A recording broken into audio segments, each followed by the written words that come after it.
There we go. We are freaking live with a hell of a panel. Your boy is back from vacation. Let's do this, gentlemen.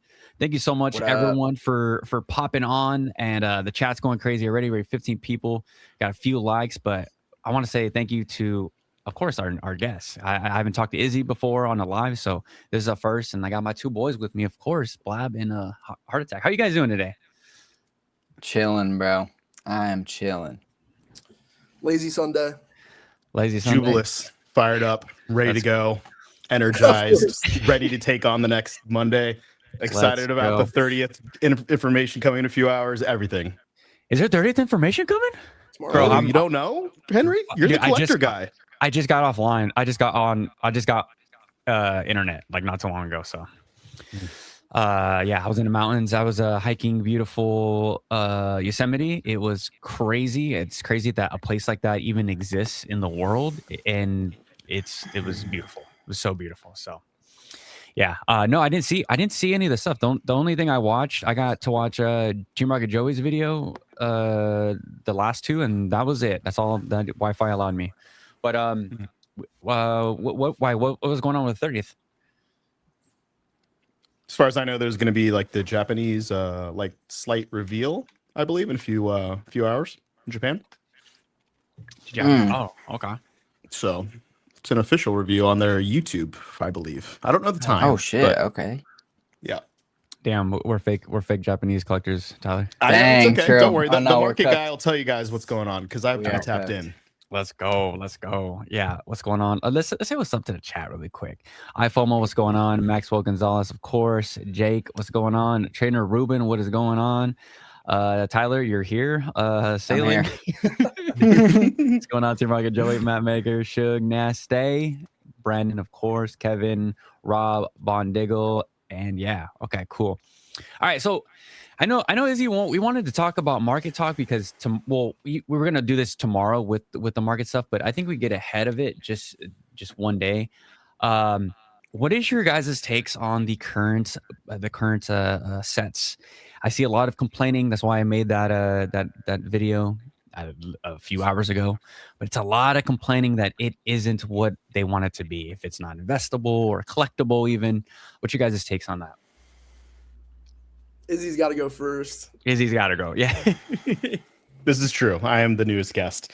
I think that there's a lot of people that are in the space right now that probably just look at the dollar signs not as much as like the collecting, which is natural when you first get in. You know what I mean? You're like looking and zipping and zapping around. And then you start to realize that there's more than just like Kanto 151. EVs running around, and then people start to discover more, and then that's when you hope that their world kind of opens up. But right now they're a little bit closed-minded, you know what I mean? Like, yeah, Ascended Heroes is a lot to digest. It's a lot to digest, and then as soon as they get done with that, which should be nobody, by the way, they're hit with Perfect Order, and then like I think Perfect Order came at the perfect time, and I think that also Chaos Rising is coming at the perfect time as well. Like, because there's people who can get product right now for $40 a bundle if they look. They look hard enough. The ETBs are there. You guys all can go on anywhere you need to look and see them for 70, 75 if you look hard enough, or even on shelves. And I think that's important. Izzy, the thing I like about your content is when you put the tape on your ETBs to kind of remind you like when you're buying, and then I think you stopped at $100 on which set was that? Was it Phantasmal? Black Bolt, great set. Yeah. So I think I need to start doing that with some of my booster boxes. I love that idea. Yeah, it's very like similar in like finance. Whenever you put like money in the envelope, and then not to, if you touch it, it's bad. It's like there to remind you. Whereas like on Collector, all these apps, you guys, I don't want to throw any of these apps names out there. Sorry about that. But if I know it'll tell you and you'll be able to see it, but sometimes you don't need to see the price of your collection every day. I think that's probably not too healthy. 1000%. Yeah. So I don't even look at my Shiny app. Shout out to Shiny, but they don't sponsor them anymore. But still, shout out to Shiny. I keep my shit on my home screen. I got it in a widget. It's just on there. Saying how it is. I need that. Might as well. I need that collector sponsorship, baby. I'm gonna reach out. We were just talking about sponsorships on the call, man. Hey Tyler, they called you with a little core power right there. That's Core sponsor. power. I'm Oh taking shit! it. Hey, core I'm power. We taking need to. Hey, to give it. Yeah, hand out a fucking core power sponsorship. little Free protein, protein all day. little protein shake, bro. I'm all Yep. in. What do you see? What do you see in Blab? I know you're ripped, dude. I love the transition of Andrew's content to just straight up like let's just rip everything. I'm Yeah. all for it. Let's fucking go. Yeah, I mean, I think that the sets are okay. Like the last few and this Darkrai set have like one chase card, like one real chase card. Some people like their illustration rares, which is cool. Um, but yeah, I mean, I think that I I almost enjoy ripping it. So people have like I'm not ripping it all by myself. Like I have some friends that want to rip as well, so we'll split it up and then Mhm. we'll like hop on Discord and I'll rip it all. So if you see like a crazy amount of packs, like I'm not like loud and proud. I'm not trying to front. Like I'm not. I don't think anyone should be ripping that, especially English. Like you got to agree with me there. Yeah.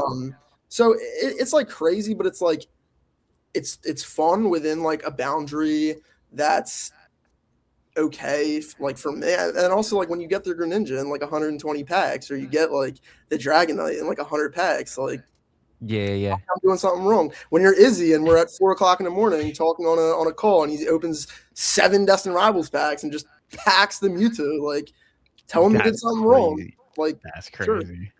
Out of Did you- sleeves. Hell yeah. Out You, of, did you pull the Greninja? Blab? out of sleeves. What'd you say? Did you pull the Greninja? Yeah, I pulled the Greninja a couple days ago. Fire. Yeah, so I was hyped Fire. about that. And then even like with these small sets, immediately like I didn't immediately go look at the price. I immediately looked at what pull rate data was out there to see like actually how rare this pull was. And it was something like 1 in 400 packs, 1 in 500 packs, something like that. So yeah, like once I opened that, I like finished up the box we were ripping, and then now I still have 2 booster boxes and the Pokemon Center ETBs. Like that's fine for me to hold on to. Everything else, also like I could not look at my ancillary shit anymore. Like all that had to be ripped. And then like then you just go down a rabbit hole a little bit. And Try to warn you, brother. Try to warn you. as long as like I think you're doing it in like a safe way, there's nothing wrong with it. Do I think like you're goofy if you're like actually like ripping to pull something of value? Like that's what you're going for, but obviously you can't be expecting that. I think it's funny when I posted the stories, the first stuff I ripped was 4 ETBs and 5 bundles. And I actually got 3 of like the, what was it? Crispin or whatever, or no, not Crispin, the thing that looks Chespin? like Bob's Burgers daughter. That Oh yeah, Chespin. Yep. yeah, Yep. I got 3 of them in like 4 booster box or in 4 ETBs, and I also got 3 of like one of the trainers. So I posted that, and that was like horrible. And then like a couple hours later, my buddy was like, "So what about those booster boxes?" And then we ripped the booster boxes and got the Greninja. I'm not saying it's a good thing to do. I don't think anyone should be ripping English packs Yeah. but sometimes what's- you gotta have fun. what- I can't believe you ripped open English booster What's boxes. the pull rate? What's the? I mean, if you're opening up booster boxes, shouldn't you be fine with small Yeah. sets? Small Well, sets. it's crazy. We only ripped 1 SIR in like 150 packs, which is not a good pull rate actually. I Yeah. think, but No, but you Getting open the Greninja, you open yeah. ETBs though, right? You were opening ETBs. 4 ETBs, 5 bundles, 2 booster boxes, a couple free pack blisters, like shit like hell. that.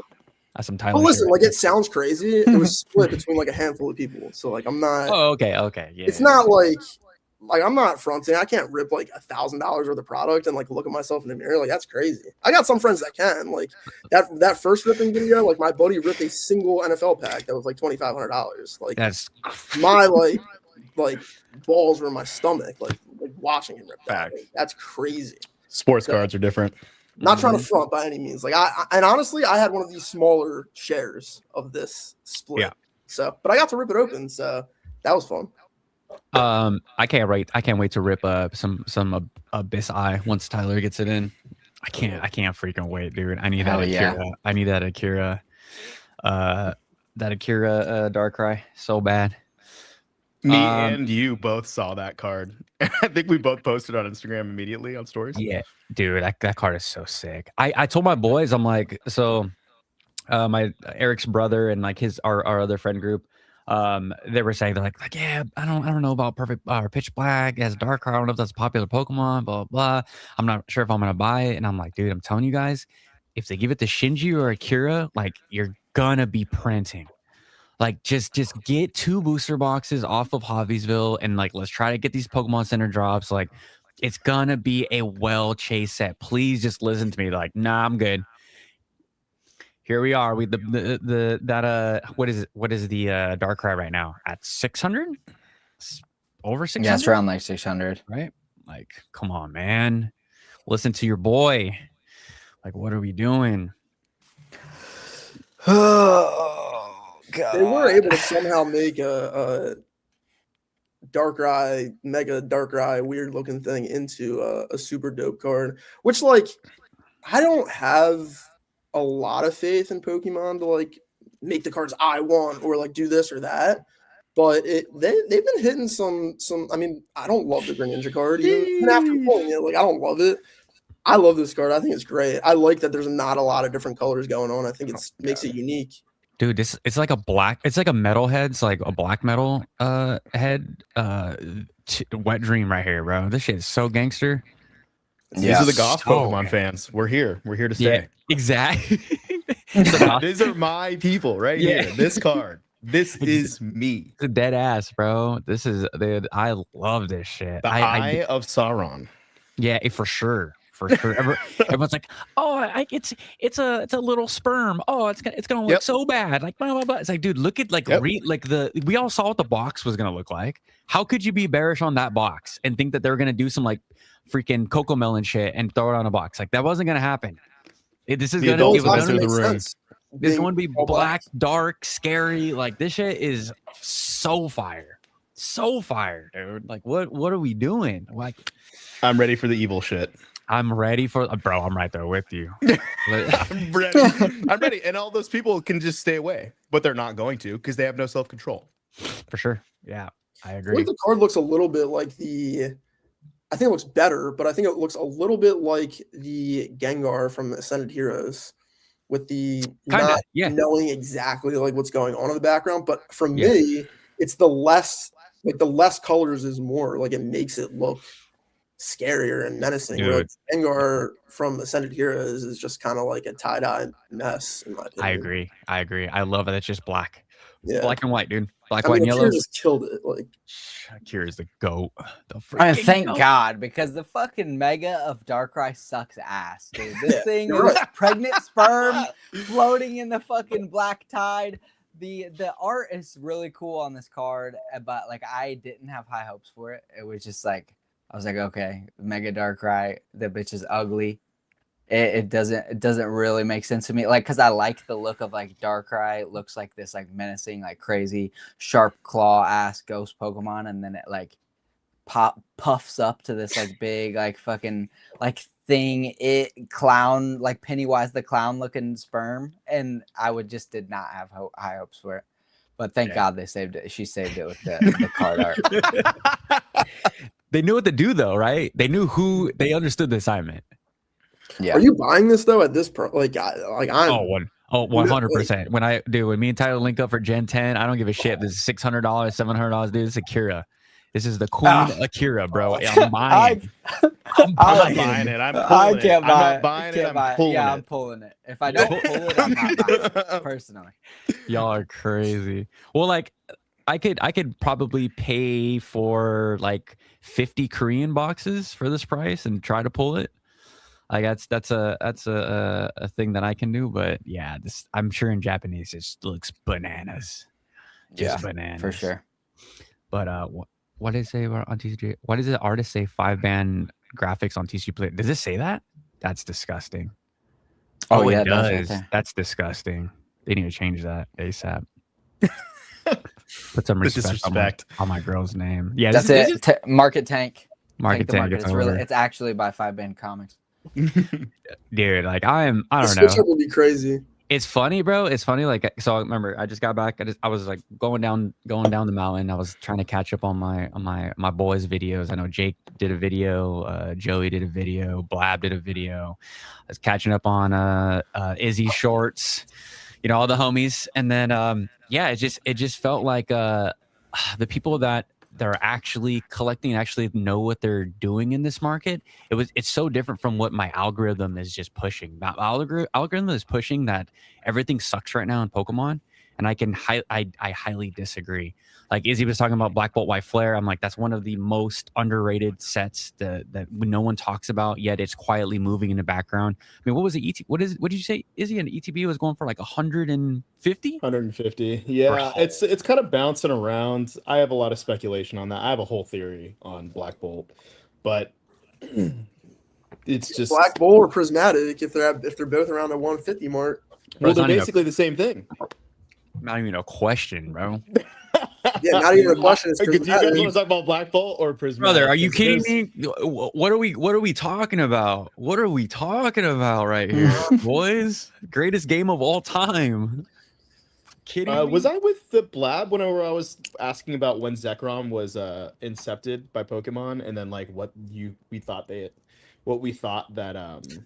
it kind of came from? Because Pokemon does pool things from the world and then kind of smashes them together. What did you guys say? What did you guys think it was from?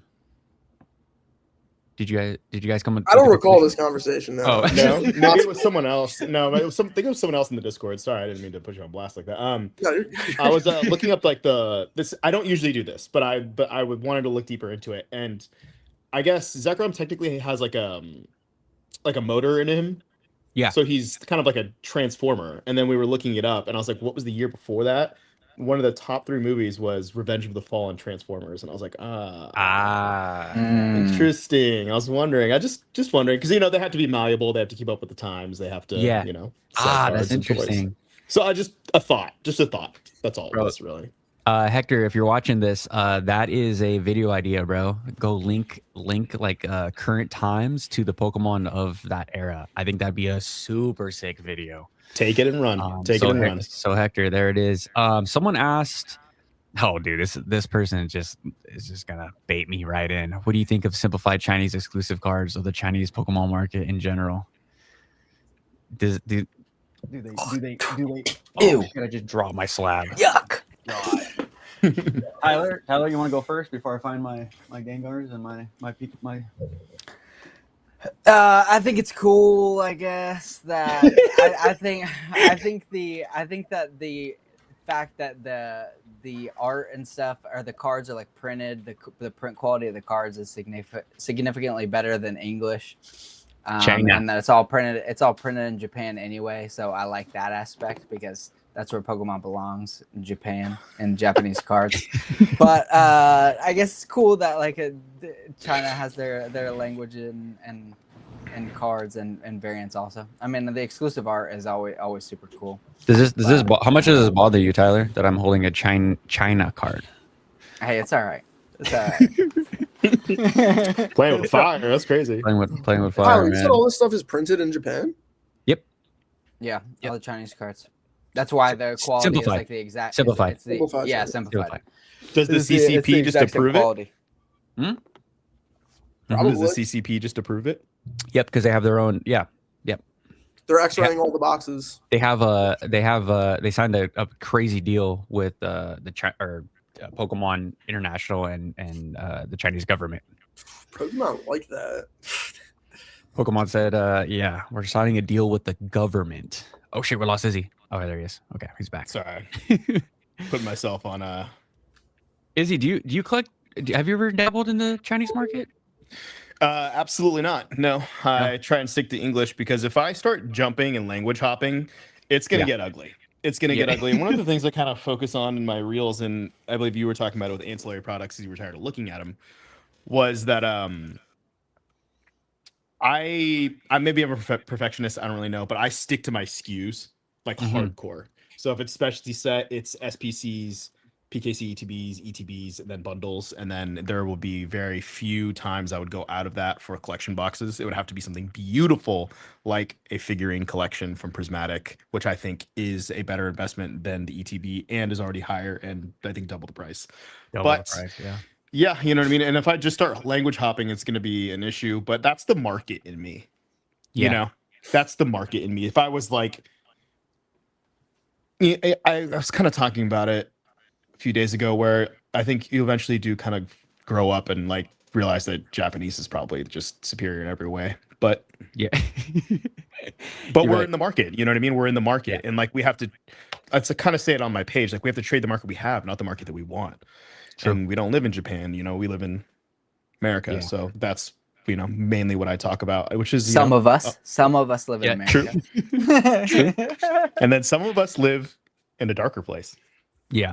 True. Yeah, for sure. Yeah, my bad, Jordan. Very true. CCP and Pokemon haven't signed any deals. No idea where that came from. I was just stating from a video that I watched that they're saying that I will link that video. Either Crystal said it or some other person that covers the chat. That's what I heard. So I could be completely wrong, and I'm happy to say that I'm wrong. So, and I apologize for saying that too, because I just said that just to crack a joke. Oh no. I no. So from what I heard from I think me and Jordan talked about. It was a question that I asked Jordan. Was like saying the chat when there was like an event that happened with Pokemon in China, and then Pokemon Japan didn't like that the way they handled that situation.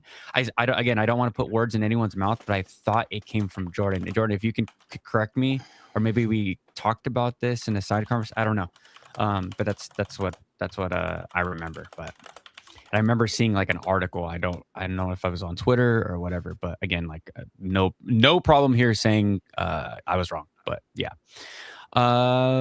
Sword and Shield Sword and Shield Korean cards all the way. No, that's actually not true. Not all the way. So the Sword and Shield Korean cards are like the worst printed cards. They're literally stacked together, and you have to peel them apart like freaking chips. But I mean, if you can find good copies, like they're out there. Let's see. Oh, so what were we talking about? Sorry, I didn't mean to get off track. What were we talking about, boys? I know Izzy was just talking about his like I have kind of like the same mindset as far as like language goes, like how you stick to English. If I only stick to I was in English and Japanese before I sold off. I've like said it on here a few times, but I sold off all my English cards and went all in to Japanese like while I was living in Japan, and then I just haven't switched off of that. I don't plan to switch off of that. But if I start dabbling in if I go back to like, oh, I'll pick up like this English card here, or this Chinese card here, this Korean card here, like and the ADHD in me, like I will be fucking everywhere. I'll be buying up cards all over the place again. So I just like stick to only Japanese. Have you ever thought about like just using those certain languages as just plays, or as just like a way to increase your Japanese collection? Well, I have. That's why I'm considering buying all those Death Rivals boxes right now. Don't say Death Rivals so many times, bro. Whoa! True. Tell them after the play. Yeah, tell them after. You're Tell right. them after. I can't tell the defense. There's not enough UK people in the chat. I guarantee it. They won't be able to buy up all the boxes from me. Yeah, that's funny. That's hella funny. Let's see. There was a question for I know Izzy's take, but what's y'all opinion on Prismatic? Y'all more bullish on Priz or Ascended? Let's hear it. Andrew Andrew look like Ascended for sure. I mean, I think that Prismatic this says horrible trash art, but I mean, the whole economy is gambling, and it's probably like the highest gamble set right now. Like, you're not gonna get it, but there's a God pack in there somewhere. I also think that I don't know. I think that I don't think it's a great set. I don't like opening it. My girlfriend likes opening. My friends like opening it. But I don't even think they really like the artwork. I mean, like, no one's looking at that Jolteon card. Like, oh man, that Jolteon's sick, bro. Like, nobody, Me. not one person. No, me. I'm the That Jolteon card, bro. Yeah, I have one coming back in July. Nah, bro. That thing is maybe the worst Jolteon. But I'd rather have a half-art Jolteon than that. And I don't know. I think also the Umbreon is horrible. That's probably a hot take, but I mean, it looks that's like hot. I mean, like a kindergartner, like with like splatter paint, can make some shit like that. It's not. Wait. What card did you say? What? The Umbreon, the Umbreon? splatter paint that has like no design. It's just like wait. You don't like this? You don't like this Umbreon? Yeah, it's horrible. Damn. No shot. There's nothing to it. Like, where is it? Bro, what what are location you, is what it are you in? It's right talking here. about? Where is it? It's right here. What is it standing on? A rock, a platform? It's just in the middle Bro, of the that's court with some random colors. that's a tapestry right there, buddy. Right, That's it's a tapestry, like a that's some drug den. acid. That's That's an not a cool acid card. drop Umbreon. That shit is hard.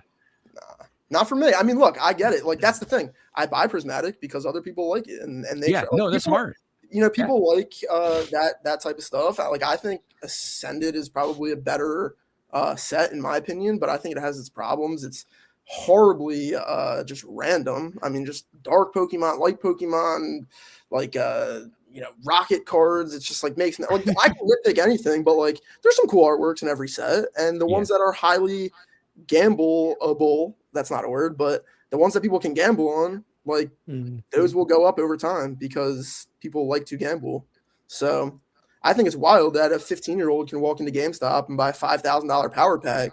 But if that kid tried to gamble 50 cents in Atlantic City, they'd get thrown. Well, maybe not Atlantic City. I probably played poker in Atlantic City when I was like 17. But in Vegas, like they're throwing you out for gambling 10 cents in a casino. So it's like everyone likes to gamble. Kids like to gamble. Like so those sets I would invest in. If you're asking me if I like the art, hell no. Go to the first video on my channel. It was like these arts are horrible. Yeah. And that's what I think. But special sets will do well. Like, I don't know. I'd prefer like Paldean Fates though to Prismatic, but in my opinion. So I don't have any position. So I mean I got like one Prismatic ETB left for God knows what reason, but I just forgot to sell it. I just think it's also wild that, I mean, a lot of people say, oh, it hasn't moved up as fast as this, or it's crashed, or it's this or that. The amount of printing for Prismatic that's going on, and it's still $150 ETB, is incredibly impressive. Like, I'm interested to see what happens with Ascended Heroes when it gets dumped on all our heads, like during the holiday season. And it's a better set, but like it's probably going to be 150, 140, like. So I'm interested to see what happens when we get the Prismatic printing for Ascended Heroes, and I'm not even saying that's confirmed. I'm not like that's not confirmed, but if we do get that, I'm very interested to see the price action. Okay, Tyler. I mean, I think fucking Ascended Heroes blows Prismatic out of the water. I do enjoy the like all the evolution art on there. I think they're fun. I mean, it's probably a lot of it is probably like the squirrel brain in me. I like it like flashy, shiny colors and shit. So, but like Ascended has all the good Pokemon in it. I don't really I've never gave a fuck about the evolutions. And I think it's cool that there's so many SARs in the set. Like obviously that's like a big factor. And then the God Pack can fucking pay your rent if you pull it. But as far as Ascended Heroes has way better. I mean, it's got the Trinkachu, baby. It's got the best card. it's sliced bread. That's how I know. That's how I know I was confirmed that you're an absolute degenerate for Pikachu. Is when like you gave me that call and you're willing to drop thousands on that Pikachu. Dude, I've been thinking about it since it was $350. And I was like, oh man, yeah, like it's gonna drop. It's gonna go down. It'll go down. Never went down. I think one of the first sentences I heard you say ever was, what was that Pikachu? Who's behind that tree? You said it in like a podcast. I'd watched I found Henry through Blab because Blab was on here, and then right after I watched the next episode, like live, and then you were talking about what Pikachu got caught with behind a tree, and I was like, "What is going on with this podcast?" But I'll still watch it. Who's behind that tree? You gotta find out. Caught red-handed. Yeah, he's something back there. That dude. That is how Bull Run Forever. When that card, like I was like, dude, I had to. How many of us had that same thought process that like, oh, it's gonna come down, right? Yeah, right. And then it just kept on making new all-time highs. I'm like, okay, this is it. 500. Like, there's no way, no shot. Yeah, exactly. Oh, dude, it just kept on going.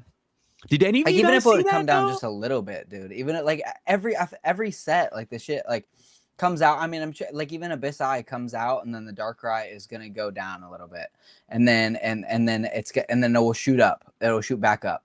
But the Pikachu, like, so I was expecting the same thing. Even like I got offered at first at 350. even like I was just trying to like scrape because I knew in my head I knew like this is gonna come down a little bit. Every single set ever does this, and then it literally never went down. It only shot up. Oh, true. My head, I'm like, try not to it's laugh like loud because the man's still talking, and then he pulls hey, something. my underwear are rock solid at this. Okay. Oh my god, dude. I didn't see, dude. There's every time we have a new set, right? There's always that card where like you never see it coming. That was the card. Did you see that coming, Izzy?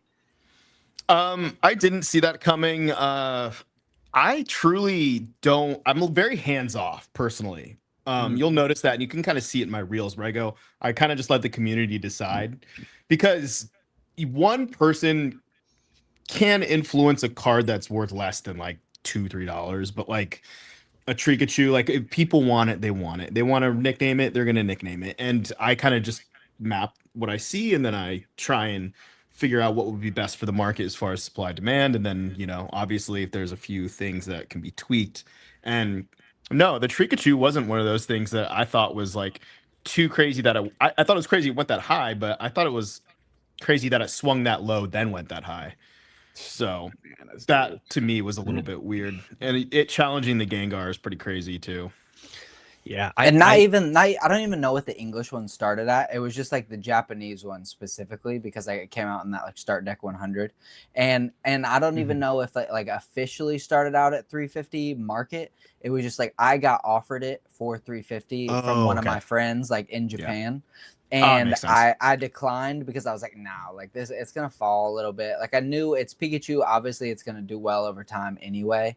That like, and so in my head I thought it was gonna go down a little bit. I'd be able to catch it for lower than that, and then hold on to it forever, and then but never did. So I went from and I could have had it at 350, and I ended up pulling the trigger at like fucking 1650. I think I pulled it. Bro, this looks like if you could replace Pikachu with Winnie the Pooh and it'd be a Lorcana card. Like, hey, shout out to Joey McScrooge, baby. I opened up some Lorcana cards this weekend for the first time ever. Super shitty quality, huh? I mean, I thought it was fun. It was fun. Yeah, it was fun for my kid to open it up, and he was like, "Oh shit, it's Stitch," and I was like, "Yeah, dude." But the only reason we bought the Lorcana cards is because they were sold out of Pokemon. So yeah, damn, that's crazy. At the exchange drop on base. Speaking of like predicting stuff, like Izzy, I want to talk about Black Bolt and White Flare really quick. What have you been seeing about Black Bolt White Flare? Or are you? I mean, I think you're incredibly bullish on that set, but why are you so bullish on Black Bolt White Flare? The 30-second version is I think that Pokemon's backed themselves into a corner by releasing a dual set release, and in a climate where we are pressed for product and there are demands everywhere, I think that they're going to point the fire hose at other bigger fires, and some houses will be burned down and some won't. Yeah. Kind of how it felt with like Paldean Fates last year. A lot of people will be like, oh my god, 151. It's like, yeah, Paldean Fates is about the same price, and it was a less price of an entry. Now, can it do what Paldean Fates did? I think that's way too bullish, but I do think that there's a difference between a set that people had a bunch of time to basically acquire and then maybe destroyed while it was low, and then like sets like Prismatic where everyone has a sealed ETB and everyone's salivating for it to go up. Whereas if you look at like, we have to use TCG Player. Obviously, people really like to use eBay and TCG Player to optimize, but there's less supply. You can see it. It's Black Bolt's always hanging out. If you scroll down, I'm sure it's between 120 and 140 units. We'll guess. Average sold 135 currently. So That's exactly. Low. That's low. That's low. How do you take into account Gen 5 being like really mid though? Because there's going to be IRs for all of the cards. It's a mess. Doesn't even matter, bro. It's a mess. It's a mess out there. Go Yeah. go to a card show. It's a mess. Do people like It's- want like vanilla ice cream cones with eyes on them? I guess they do. Bro, I'm telling you right It's now, a bro. mess. Gen 5 is just wait till you just wait till you play Gen 5, Andrew. You, I mean, you guys see the switch up so hard. He's like, "Oh, bro, Henry was on to something. This Bro, Gen is Henry, so Henry, sick." Henry, you don't like shiny Gyarados, so I don't know. I can't, bro. I'm OG. OG good. There's It a is so few funny, things though. Literally, with the the only thing about ZGB. shiny Gyarados I like is that XY card, and then I bring it up, and you're like, "Shut the hell up! You don't even play the game." All right, fair enough. Yeah. What were you saying, Izzy? Sorry. The ETB, like I sent a reel in like 2 days ago where I was like, is the vending machines the reprint for the ETB? Because there's so many vending machines. I don't know how many there is in the US worldwide, but like these things are getting loaded up 10 clips every week in Yeah. there. And then we're seeing none of them at Big Box. We're seeing none of them at Costco. We're seeing none of them at Sam's. We're seeing none of them basically anywhere in the wild. So the numbers are low. Also, every single quote unquote reprint or whatever you want to call it is always a dual set. So it's either the posters, white Black Bolt, white flare posters. It's either the heavy hitters, or it's like basically the binders. So they're just trying to get these packs out together. And I just think that personally, them printing 2 ETBs of 2 separate sets to meet demand in a climate like this is just they're fucked. it's gonna be horrendous. So at that point, let's test it. You know what I mean? Izzy, Holiday Fates has that same supply problem. I completely agree with you. I've thought the exact same thing. I was like, there's no way they're gonna be able to print all of that shit.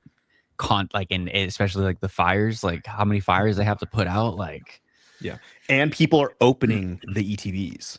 That's I'll the thing. destroy ETBs just for that fucking Zekrom SAR. Exactly. People are actually opening the ETBs, whereas on Prismatic, I would wager that there are a ton of people not destroying their product. I was one of them because it's like True.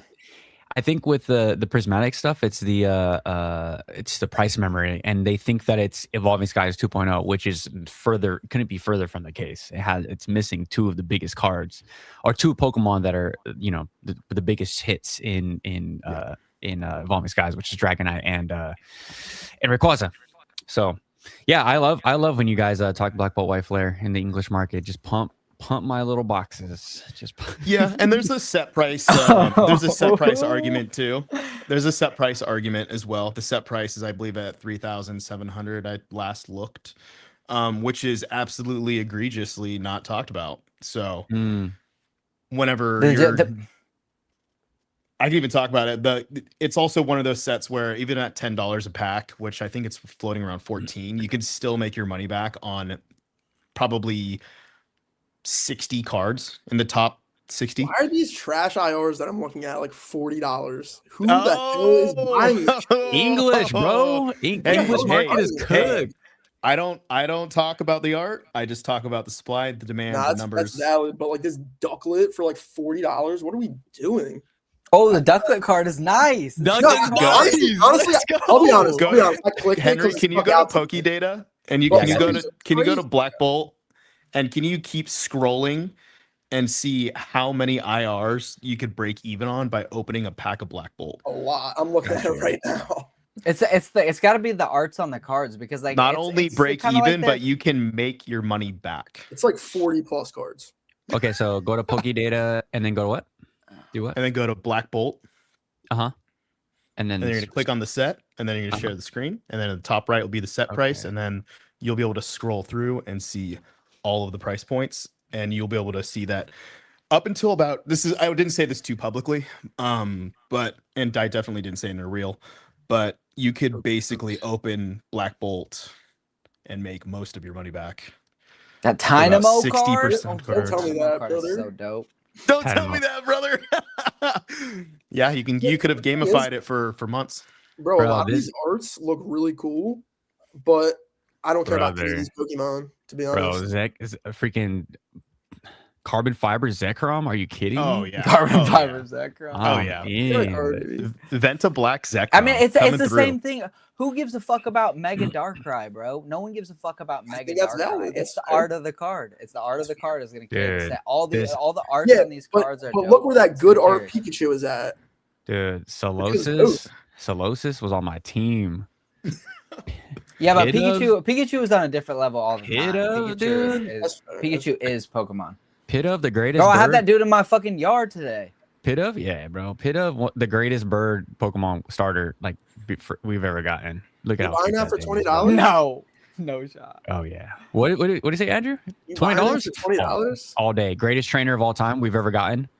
Best lore, That's actually a True. decent card for $5. And we'll carry a set too. and will carry a set. That's what I was trying to tell Was Andrew it too. Bon Diggle that made that end video? I Yes. believe it was. Yeah, I that was a dope The video. Genesect. The Genesect is Ooh, so your Bro. Poké nice. data is not it's not separated by most expensive to least expensive. Oh, So how do I do that? I think if you do that, you are going to be absolutely shocked. How do I do that? By price, Price. raw, PSA. Sort by price. I think it's on the right. Oh, sort by price. Yep. High to low. Now, how many cards are above $14 to $13 and they're IRs that you can make your money back on? Jesus. That Haxor is the sick actually. True. I 20 just, cards, dude, I have every 25, time I hear 30 Haxorus, I just hear cards. that dude on Instagram Reels that is just Haxorus. Yeah. He's like Haxorus. is his 35 favorite card. cards, His favorite 40 Pokemon. cards. This is the strongest Pokemon on my team right now. We're just running through anybody. Bro, I have like Cinchino. literally 20 of the double rares from Dude, this Chaos Rising. Cinchino, I got it to be so fast. I just give it all of the power ups, and it's just stupid fast. It can't even hit me. Hell yeah. Oh my bad. Let me go back. Chinchilla mode. Just I had so many. Because I opened up probably. come on, bro. This set is so 25 good. I opened up like Look how 2,500 stacked it packs is. of Black Bolt and White Flare. You could And- open Black Bolt for free up until about $20. That's crazy. I had it. Did I tell you guys my plan? What I was gonna do? I might still do it. I got time because PSA is gonna stop taking submissions on Tuesday. But I was gonna do a video where I just open all of my Black Bolt White Flare boxes and then just grade everything. Like do a full Deej thinking style video where he. If you're gonna do it with one set, you might as well do it with Black And Bolt. I do that. Gen 5 is Yeah. my favorite gen, so it's like I would enjoy the entire process. Look at that. There's 60 cards. I think Bro, it's 60 a total. Bro, this Duosion is so good. What the hell? Yeah. Y'all bugging in the you guys are bugging in the chat. These ETBs were under $80 for 6 months. That's I believe. crazy. Yeah, great set. W. The Japanese booster boxes were cheap as fuck too for so long. Yep. And people will find out. They'll find out a little bit later. You know what I mean? And then they'll see this and it'll just be a nightmare. And then welcome to my office. People's $60. Come on, Blab. I've been trying to tell you about this. Bro, Damn. I mean, I think you're right. I think if Henry's gonna open shit, like this is a set to do it with. I get it from an investment standpoint, but it doesn't have any good Pokemon in it. That's the problem. You got to stop looking at the Pokemon. You got to start looking at the numbers. Yeah, start looking at That's facts. valid. That's valid. But like Yeah. when your best card's like a credit card Zekrom, like for $900, I'm not gonna be like, oh, that's a 6 set. I don't know. It's I I mean, don't know. look, it could be an investment. I'm not hating on that at all. There's a lot of cards. To pull an individual card is probably incredibly hard. I know that people are looking for these at card shows and card shops, and they go mad quick. I get all that. It's just not a set for me personally. Yeah, I someone said Gen 5 is the new Gen 2. Like all of a sudden everyone loves Gen 5, right? And I see that. Mm. I see that. But we'll see who's laughing to the bank when these are going crazy. But one thing, so I had Ruben's comment on there. So it says Gen 5 was the last gen that stuck with generation like Gen 1 through 4. So like in the game, you have all the sprites, right? And it's like Gen 5 is like that last gen with like really good sprites, really good story development. So again, that's where Gen 6 is what region? No, no. I don't know. I'm a market guy. Jesus Christ. Tell us, lorists. No, I don't know. No, I forget. I forget Yeah. what I'm saying. Gen 6 was the 3DS, correct? Kalos, guys, come on. But it was 3DS, right? I didn't That's have a where they- 3DS. So it was where they got rid of the sprites. That's what I'm trying to say. I'm sorry. Not what town they're in or city they're in. What the gaming platform. I think it was Kalos, yeah, Kalos. that's 3DS, right? Yeah, it is. Yep, 3DS. Thank you, Riz. Thank you, Rish. Sorry. Yeah, 3DS. So it was all downhill from there. We never got a good Pokemon game since Gen 5. Like the sprites, you still got the all that stuff. So yeah. Not Sprite in that game. What you talking Dude, about? you gotta have the sprites. There was a question here from Rish really quick. So we copied that. We got Izzy's take. Do you think Pokemon will continue to underprint? Whoever wants to go first.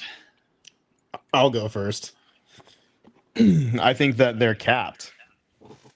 I think if they could print more cards, they would. If they could double and print 20 billion, they would. But because I think they're print demand, but it takes time. You know, you want to grow healthy, and I think that the warehouse coming is a good thing. It's bullish. More Pokemon for more people is good. Anyone who thinks that is gonna ruin the market isn't here for long-term health, probably. You know.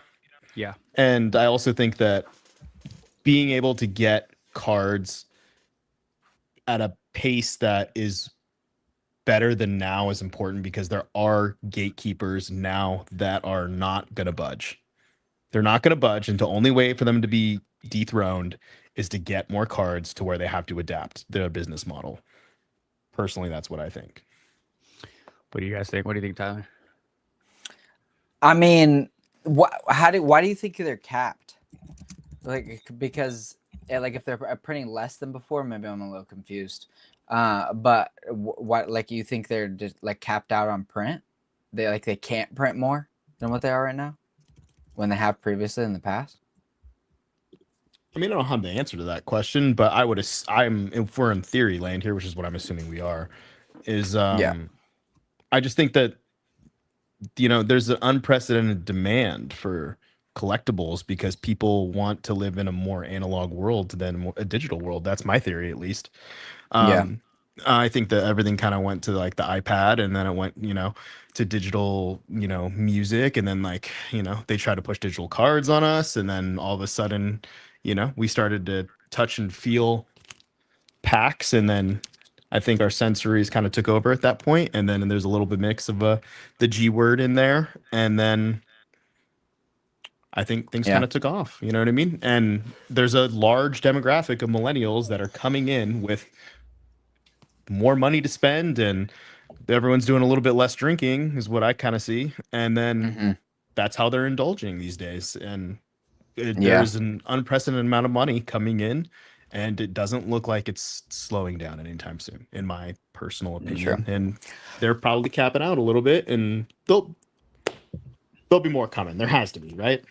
I think they could definitely print more than they are right now. I think it's smart for them to not just go insanely crazy and print everything, obviously, because I mean they don't want to overprint and then they just fucking shove millions and millions of boxes out, and then they gotta have that level of supply and demand where they can push it out and people still want it, versus they push too much out and then the store can't sell it all and then it sits on shelves, the market dies off, and then whatever happens.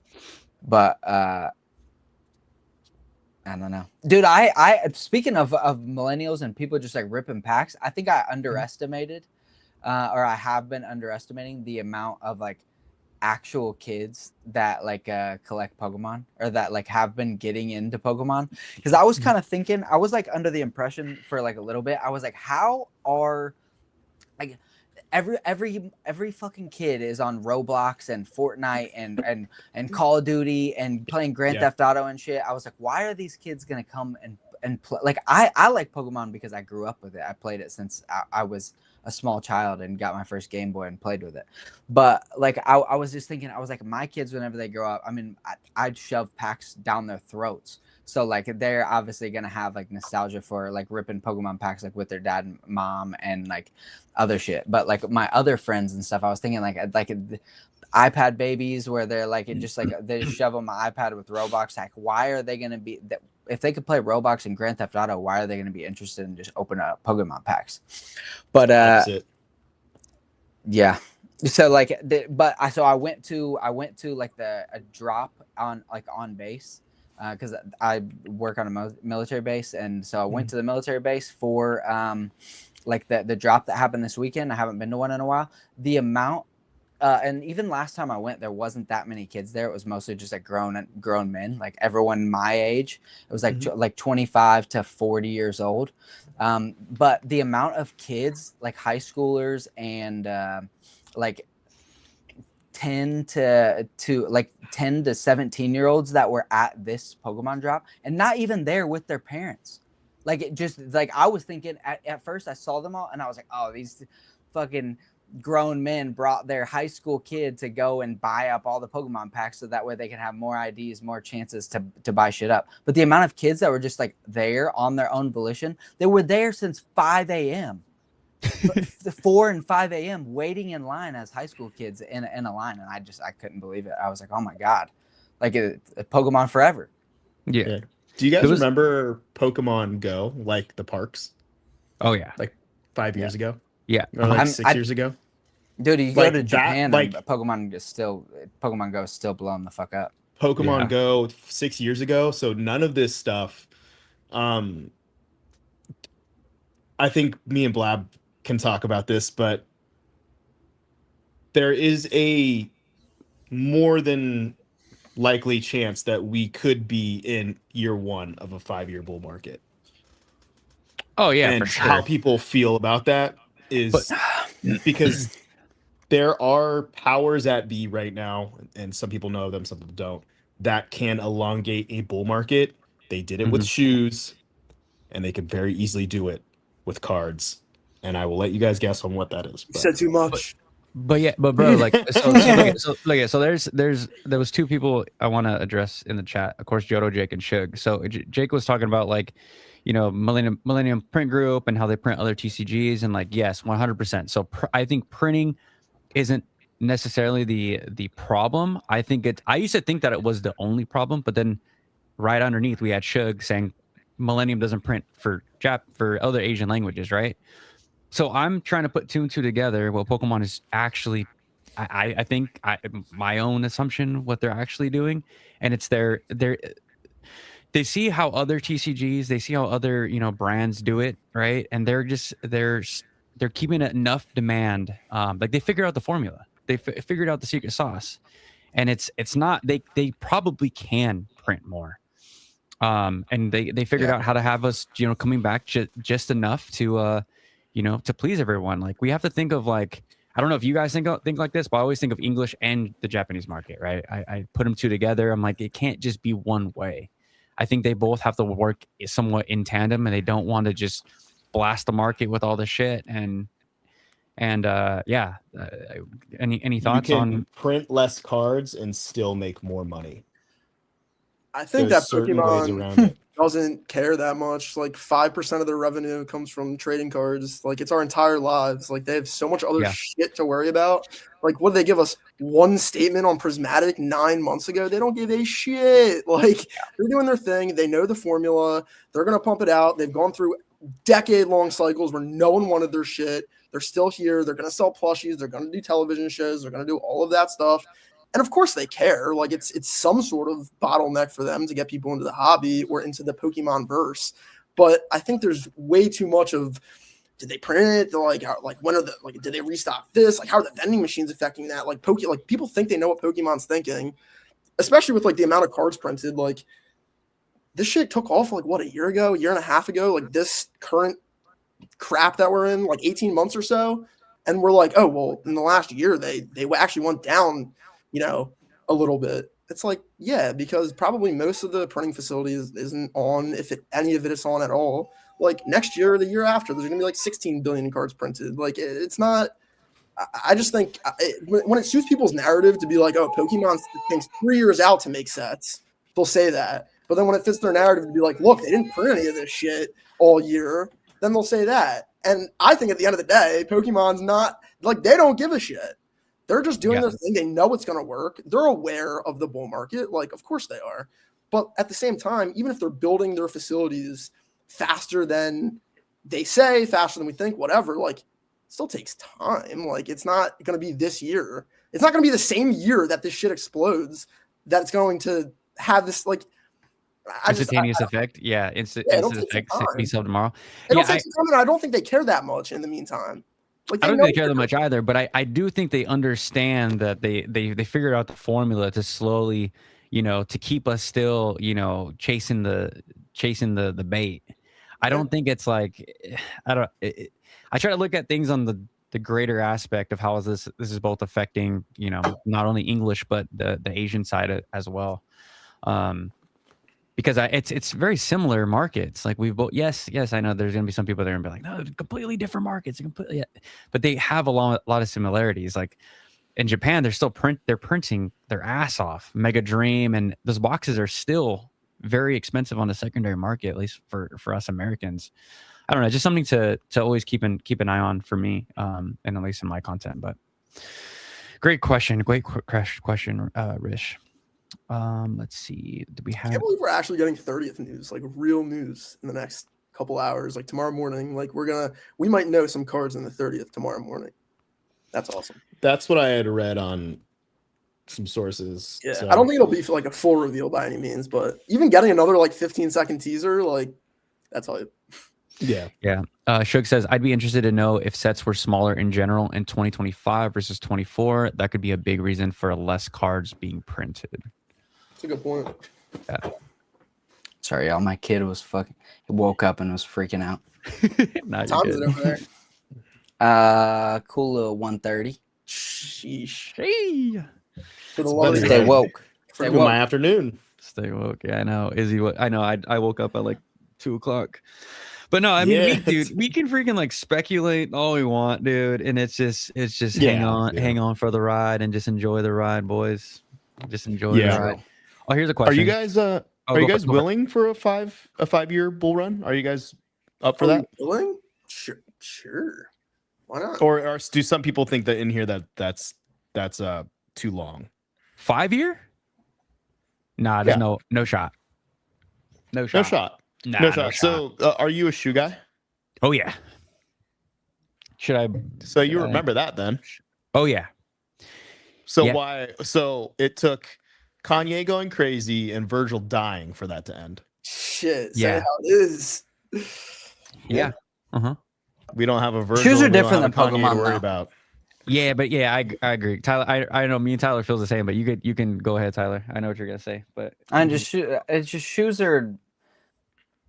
It's a lot. I feel like it's a lot different than Pokemon. It's not like it's different than like people playing Game Boy games and playing the game and opening up packs and being like people being around whenever it first came out for the last 30 years. I feel like it's a lot different. Like opening up as a kid and doing whatever versus. I think it is different too because Pokemon has probabilities. Shoes doesn't. They will soon. I would not be surprised if they have like blind bag Nike SBs next year or some shit. They do that. They do that at shoe conventions. They have the blind boxes. Yeah, I'm not surprised by that. I mean, Pokemon has probabilities, so this could be longer than we think. Yeah, the destruction of the just be open to the idea of it. No, like I'm open to the idea of it. I'm one of those people that I don't give a shit if this. Like honestly, you could tie my ass up to a lie detector right now. I don't give the first one there. I don't give a shit if this card goes to $5. I don't give a shit. Heart is the same way. Like we love this shit if it's $1,000. If we're just playing the game right now. Today I have to pay $690 for that Pikachu Psyduck. If it was $100, I'd be paying $100. Like this shit doesn't. Yes, like this is all fun investment money to me. I can't speak for all of you guys, but to me, this is fun. This is all fun. I don't care. Fun. So if it lasts 2 years, I'm happy. If it lasts 5 years, I'm happy. Right? I'm enjoying this craziness. We wouldn't be here today if it wasn't for the craziness. It's fucking Sunday, 5:30 p.m. You think we'd have 77 people watching us in a bear market? We got 77 people watching us? Like, come on, man. Like, nah, like I'm all for this. Yeah, I'm for the ups and the downs. Like, this is this the shit best don't matter part. to Just me. chatting shit on YouTube in the middle of the day. Like, this is better than any chase card for sure. It's like, come on, man. Like, if you think it's 2 years, if you think it's 5 years, you think it's 10 years, like, I'm gonna enjoy Bro, every single 77 second. people in this chat. Get this man to 5K right now. Right now. Go like the Rive. 20 away. Get this man to 5K ASAP. I got 20, I'm 20 away Hell from yeah. 5K, boys. What do you think, Dang, Tyler? 20 away. What do you think? Are we bull run for 5 years? And I agree with Izzy. Like, we're 2 to 5 years. We're in, bro. We're in. I told you I don't think this shit goes down until I say it I feel like a broken record. I don't think it goes down until government steps in to regulate, until something gets regulated. I don't think so. They have That to. Pikachu is up to no good. There's too much big money involved, dude. The companies are crazy right now. Exactly. I mean, half the shit is probably not even getting bought by like half these cards and like all these like PSA 10s to the moon are not getting even bought by collectors. They're being bought and sold by their vendor buddies or bought and sold by Courtyard IO and then sold to some gambling addict on there, including myself. I buy shit on there too. How do you know? Oh yeah. I mean, I don't do the slab gambling digital pack rips, but I am definitely in the physical world, close and native to the sealed product, as close as you can be in quantity for the most part at a respectable level. Yeah, Yes. and to be clear, I'm not saying that I think the government I want the government to come in and regulate. Fuck. Yep. I don't want that to happen. Our first F-bomb an hour in. I'm not saying I want it to happen or it should happen or anything. Yeah. But I don't think like if all these people are just churning and burning and making money and the packs are going up, the boxes are going up in price. Everyone is making money. And it's all tax free. Why would anyone stop? So I get this question a lot, and I want to hear from Izzy. Because I know you're a high level thinker. If there's a recession, it'll pause the bull market. Why is that further? Why is that so wrong? Further from the truth. No shot. I've said this. I mean, COVID recession happened, and the Pokemon market only boomed harder. Yeah, the world almost ended, quote unquote, allegedly. And Pokemon boomed harder than no one's business. The war in Iran happened and fucking Pikachu went up 3,000%. Like, it doesn't matter. Recession, then Pokemon just goes absolutely bonkers to the moon. The worst thing that could happen for the Pokemon market is for the economy to stabilize. Yep. Because wealthy people are buying it now. So even if the economy blows up, like the rich are going to get richer regardless. And they're buying it. So. Brother, what you want to get like deep? It's everyone's struggling financially. So what's the easiest thing that that's going to make them feel good is a $5 Pikachu IR, right? Where they're like, hey, I feel good today. Let me just continue this addiction. Like I can't own anything else. Let me go buy a Surging Sparks booster box on Klarna. Like, let me feel like I have some type of ownership. It's like people want to feel something right now when the economy is in the absolute shitter. Like Pokemon does, like Tyler said, 3,000% for Pikachu when bombs are getting dropped in war. Yeah, like only going up. Izzy, what's your thoughts, man? I think that we're just in the recession now, so that's kind of how they work. Typically, once the government announces the recession is over. So, it's always, if you're in finance, there's like kind of like a saying where it's like the recession is always 6 months away, because they don't want you to think that, it's coming. It's like, and it's almost like rowing on a boat that has no food and there's no gold to be robbed and you're a pirate, you know what I mean? And it's just like they got to convince you to keep going until you see the shore, you know what I mean? And I just think that when people are buying Pokemon, if as long as it's responsibly and they're collecting responsibly, they should be fine. But Henry kind of touched on it on a video a few days ago where there could be people in irresponsibly collecting to cover and mask up how they're feeling. And that's not a safe way to collect, in my personal opinion, which is why on my channel, or sorry, my page, I tell people to skip sets all the time. If it doesn't speak to you, the Darkrai doesn't speak to you, skip it. If you don't like Perfect Order and you think it sucks, well, then let someone else buy it and skip it. If you don't think Prismatic is awesome and you don't want to let that little Chihuahua rob you anymore, then skip it. That's truly how it is. You know what I mean? If you're all in on Ascending Heroes, then go all in on Ascending Heroes. But as far as like the recession thing, like part of me feels like we're already in it, and then the other part of me doesn't. What's good? Take off the gloves. Sorry. And then another part of me, thinks that we're year 1.5 of a 5-year bull run that could be elongated by, businesses getting their hands into this, and the slab money's got to go somewhere. We got to talk about that too. You think it's going to be moved into stuff that's not sealed product? I would beg to differ. Yeah. Izzy, how do you like me and Joey? We joke around. We say bull run, or this is actually the bear market. We're joking, but like, what if it gets worse in the next? Well, December was the lower high. Okay, that was the shakeout. Okay, I was buying $10 151 packs all for weeks. It was I was like laser focused on it. Like, the same thing happened with Prismatic whenever there was 8 SKUs that dropped last summer.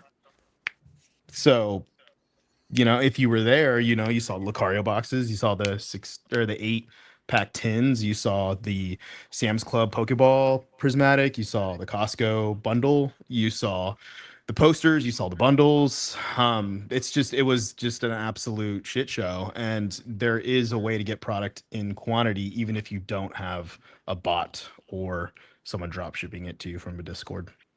So you heard it first. Bull run forever, boys. This is the bear market. Get used to it. What's going on, Ruben? Forever. Yo, what up? This is the bottom. I gotta say, Izzy, you are the most well-articulated guy that I've heard in a long time. Oh no! I'm just getting hot. That's not good.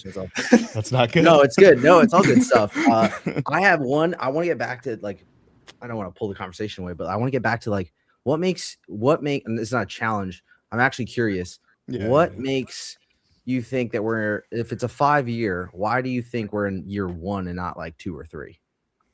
Oh, I said 1.5, I think, to kind of clear it up. But I've been saying 1 for the past year, so I'm kind of still stuck on that. Sorry about that. We'll clean up the numbers if you're coming at it from a technical perspective. In a technical way is the right way you want to be right is technically. I just think that you want to be open-minded to it.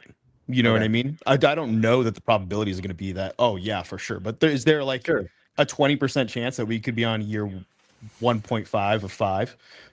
I think you should be open to that because people's spending habits are changing and you're seeing them through the growth of purchasing and buying their collectibles digitally. Yeah. So whenever the payment rails are changing and the first people that you guys may not like in the Pokemon space are the first ones to pick it up, they're just adapting to the market quicker than other people are. And you might not like it at first, but growth is uncomfortable in the beginning. And am I saying that digital rips are the future? They might be, but I don't feel comfortable with that personally as a creator and someone that wants to provide value in the Pokemon space. But is a rip and ship something that you can hang out with your fan base and find a way to connect with people that are like-minded in the Pokemon space? Because there's a big diverse area in the Pokemon space. You've been in it for a few years. You can see that there's the softer people, the harder people, the gamblers, there's some form of jocks almost. And there's the darker, gothier people that I like. And that's just how it is because it's a huge community. It's massive. Well, it's become almost normal now. If you want to rip open a pack because you can't get it now, it's well, I'm just going to go here, slight premium on it. but it makes sense because I want it. And people have no other way to get product because of the economy. So they'll just go to these sites, whatnot, and or wherever. Drip. I think there's like another one. Yeah, I mean, there's YouTube, there's TikTok, there's I think Drip, I think there's Fanatics. You know what I mean? They're all building out rails. They're all building out rails, and those are payment rails. Those are ways that people are changing how they consume the product. And if people are becoming more comfortable with that, it's getting sent to their home. There's people that are basically like the Pokemon Bezos of rip and ships. You know what I mean? And it's like, it's delivered straight to your door, and that's how you get your collection. Now, is it taking away that satisfaction? Yes, but it's also taking away the pain of waiting in line. It's also just opening it with a like-minded community. You know what I mean? And I think we need to be open to maybe some creators having their own rip and ship, so that way they can provide value within the community. That because there's some rip and ships are weird, man. Like they have wheels, they got massive paneling, bro. Oh yeah, you know what I mean? So it's like, I think can good rip and shippers fight bad rip and shippers? I think I think there's hope they're in not the that. same. Yeah, because you know what I mean? If you build your own platform and you're just buying packs and then selling them, I think that's a responsible way to do it. If there's a wheel involved, I'm out. Yeah. Personally. I mean, definitely a way to do it. People have been getting used to. I mean, I love Gary Vee. I listen to a lot of what he says, and he's like making this call, like live shopping is a $1 trillion industry. He's been on that, and it's gonna keep going up. Yeah, but like it's growing and growing. VUCA, I don't know if you guys are familiar with VUCA watches. He's very popular on Instagram, but he makes so much money just selling watches on eBay. Those eBay lives are crazy. It's absolutely insane, but it's like people are into it. People are live shopping. It's kind of you were saying like something about the analog, but they also like the aspect of just getting it now. And it's like you swipe and there's no take backs too. So it's kind of a gamble. There's They're kind also of like swiping their credit card though. It's easy, dude. It's so easy to do. So easy to do. I also have to interject too and say that like rip and ships, they're not that fascinating to me. Like, I don't think that it was like some crazy thing. I think it naturally happened because people wanted to be opening packs with other people in a like-minded community. That's kind of what it is, in my personal opinion. And when you find the good rip and ships where they have their own website, their own sales platform, and then they also have a mix between like some type of online presence, and it's not just we're only ripping packs, only taking money from you. I think that there's balance there, in my personal opinion. And if we don't start to like bridge the gap between collector and like selling, it could get ugly, in my personal opinion. Because if this keeps going, there's gonna be a whole generation of collectors without cards. You know what's funny about this topic is that like if we would have been defending rip and ships like 3 years ago, it's like just as bad as like the card altering people. It's like, oh, rip and ships? Yeah, you're to get this guy out of the community. What are we talking about? Yeah, and I'm ready for Like a now, trash can to be thrown at me digitally. Is the line going to be crossed? Like, are we just going to continue to allow more and more? Like, I mean, I really don't give a shit. I don't give a shit if you decide to paint your card and put it up your ass. I really don't care. You can do whatever you want with your card. Heart attack like Pikachu. We're always doing these like if man, I wish I would have been making content talking about rip and ships 3 years ago. It was like the forbidden fruit. Like, oh, rip whatnot is just like the worst place, nothing but scammers and nothing but. So like to hear us talk about this, like, yeah, I think there's a place for a collector's corner, or maybe Tyler or Blab doing rip and chips, or any of us. Like, I think we gotta fight back. Corner is a great one to bring up. Yeah, for sure. But yeah, great. Yeah, sorry, I didn't mean to go off topic, but I was like, yeah, dude, is this so funny that we're talking about like?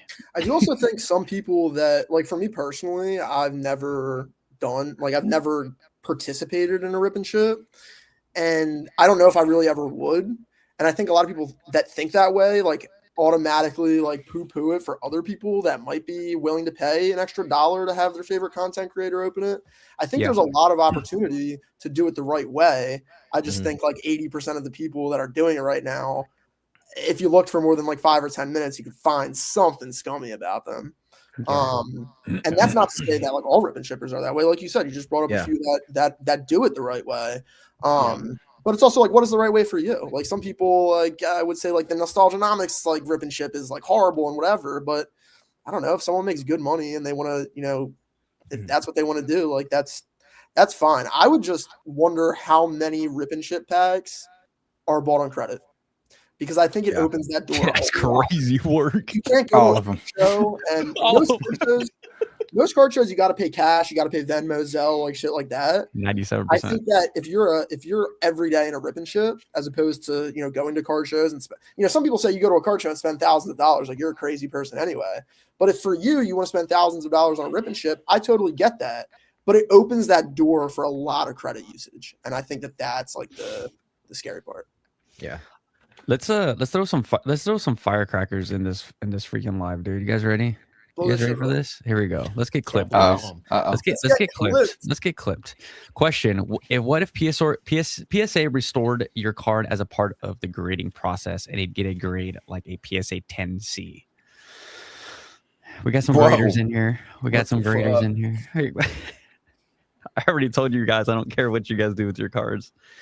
Really, it's your guys' cards. You paid for it just doesn't matter to me. Like, I can't tell people what they should be doing regardless of how I feel with their money or with their cards or with their packs or booster boxes, whatever. What do you think, Tyler? I don't know. I mean, I think it would end up just taking off, because like people would hate it at first, and then so a bunch of people would send their shit in. They'd be like, "Oh shit, I don't want to send my shit to Pokemarsh, who's gonna steal my shit, and I don't want to try and fuck up my card myself. So hey, I got this fucked up card. I want it restored by the official grading company, PSA." So like, I feel like if people would just do it, like it would maybe get some hate at first, and people would just do it anyway, and then eventually, like, yeah, maybe the 10C sells for less than the regular 10, but I think there would still be a market for it, because then also people would be like, oh my god, like Pikachu, it's in a 10C, I could just buy. But I don't think that could ever happen, honestly, because you give me a bunch of 10Cs, I'm gonna crack them bitches out. PSA gives me some 10Cs. I'm gonna buy those for 50% of the 10 price, and I'm cracking them out. Oh shit! PSA Boys on demon time shit for me, cracking them out of the 10C and sending them somewhere else. Oh my god! I mean, I'm just being honest. That's what's gonna happen. I just thought through it in my mental. I was just like, oh, okay, like 10Cs. Yeah, there's gonna be a market, but if I'm getting 10Cs, I got a corrected card in there. It's all fixed up and looks like a 10. I'm cracking it out and sending resubmit. I'm glad you said that. That's a no-brainer move. Yeah. And rip and ships, I don't, like Kevin was saying previously, like, I don't give a fuck about rip and ships. I don't give a fuck what they do. I could never rip and ship because, like, I mean, I would be one of those. I can't rip cards for other people. I get pissed off selling cards to other people. If I sell them to them, I don't know what. I don't want to know what. If for some weird reason I'm selling packs, if I sell a booster box, I don't want to know what the fuck you got in that box, because it's just gonna piss me off that I didn't open it and get what you got. So like, I'm not opening packs for other people, because I'm probably not gonna send them to you afterwards. I'd be like, damn, I pulled 3 Umbreons. That's going to my collection. I'm putting it on the wall back here. Like, I could just never even think about doing a rip and ship, because I love ripping packs. I'm not doing it for other people though. Can't do it, bro. The dude that I've said it before, but like the guy that won the prismatic giveaway, I opened up and got the Umbreon, and I was like, you could have never told me that, and I would have been totally fine. Like, yeah, exactly. Don't, like, those are fighting words. Don't tell me what you're told. Bro, he sent a picture to me of his girlfriend holding the Umbreon. I'm like, where's that from? It's like, yeah, it's from the bundle. I was like, that's hella funny. Shout out. Yeah, the whole what India's doing. I wonder if he ever got his package. Probably not, dude. It's on. Wait, I'm gonna. Yeah, never mind. It's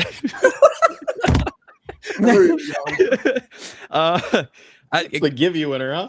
Yeah, as someone that grades, you grade with PSA, right? Right, Ruben? Yeah. How would you feel about that? And see. I mean, a 10C would just be like, it'd be like I feel like people would receive it as like a 6.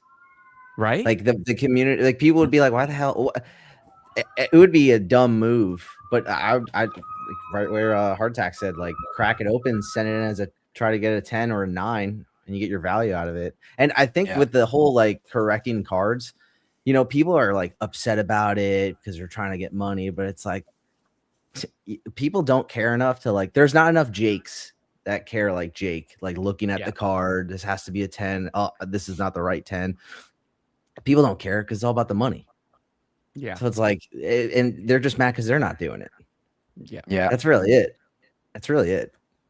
And it's different. The correcting cards thing, the altering cards, whatever. I mean, it's different than like, oh, if it looks like a 10, it's a 10. Like it's different than like, oh, someone like it's not like you're buying a car that is going to like somebody filled the bitch full of bog, like full of body filler, and then like it's just or like JB welded the engine cracked back together, and then like, oh, it's gonna break in a month or a week.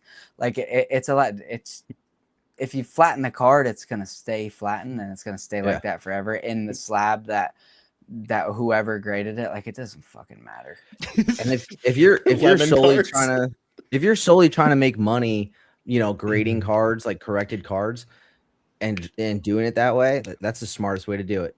Especially vintage cards, like just only about the money. Smartest way to do it, because it's gotten so good now where it almost seems like if you like see, and I like watching a lot of videos, like how they get the creases out, learning like, hey, some creases don't stay in place because the glue doesn't stick to the back, or the glue's gone, it dried out.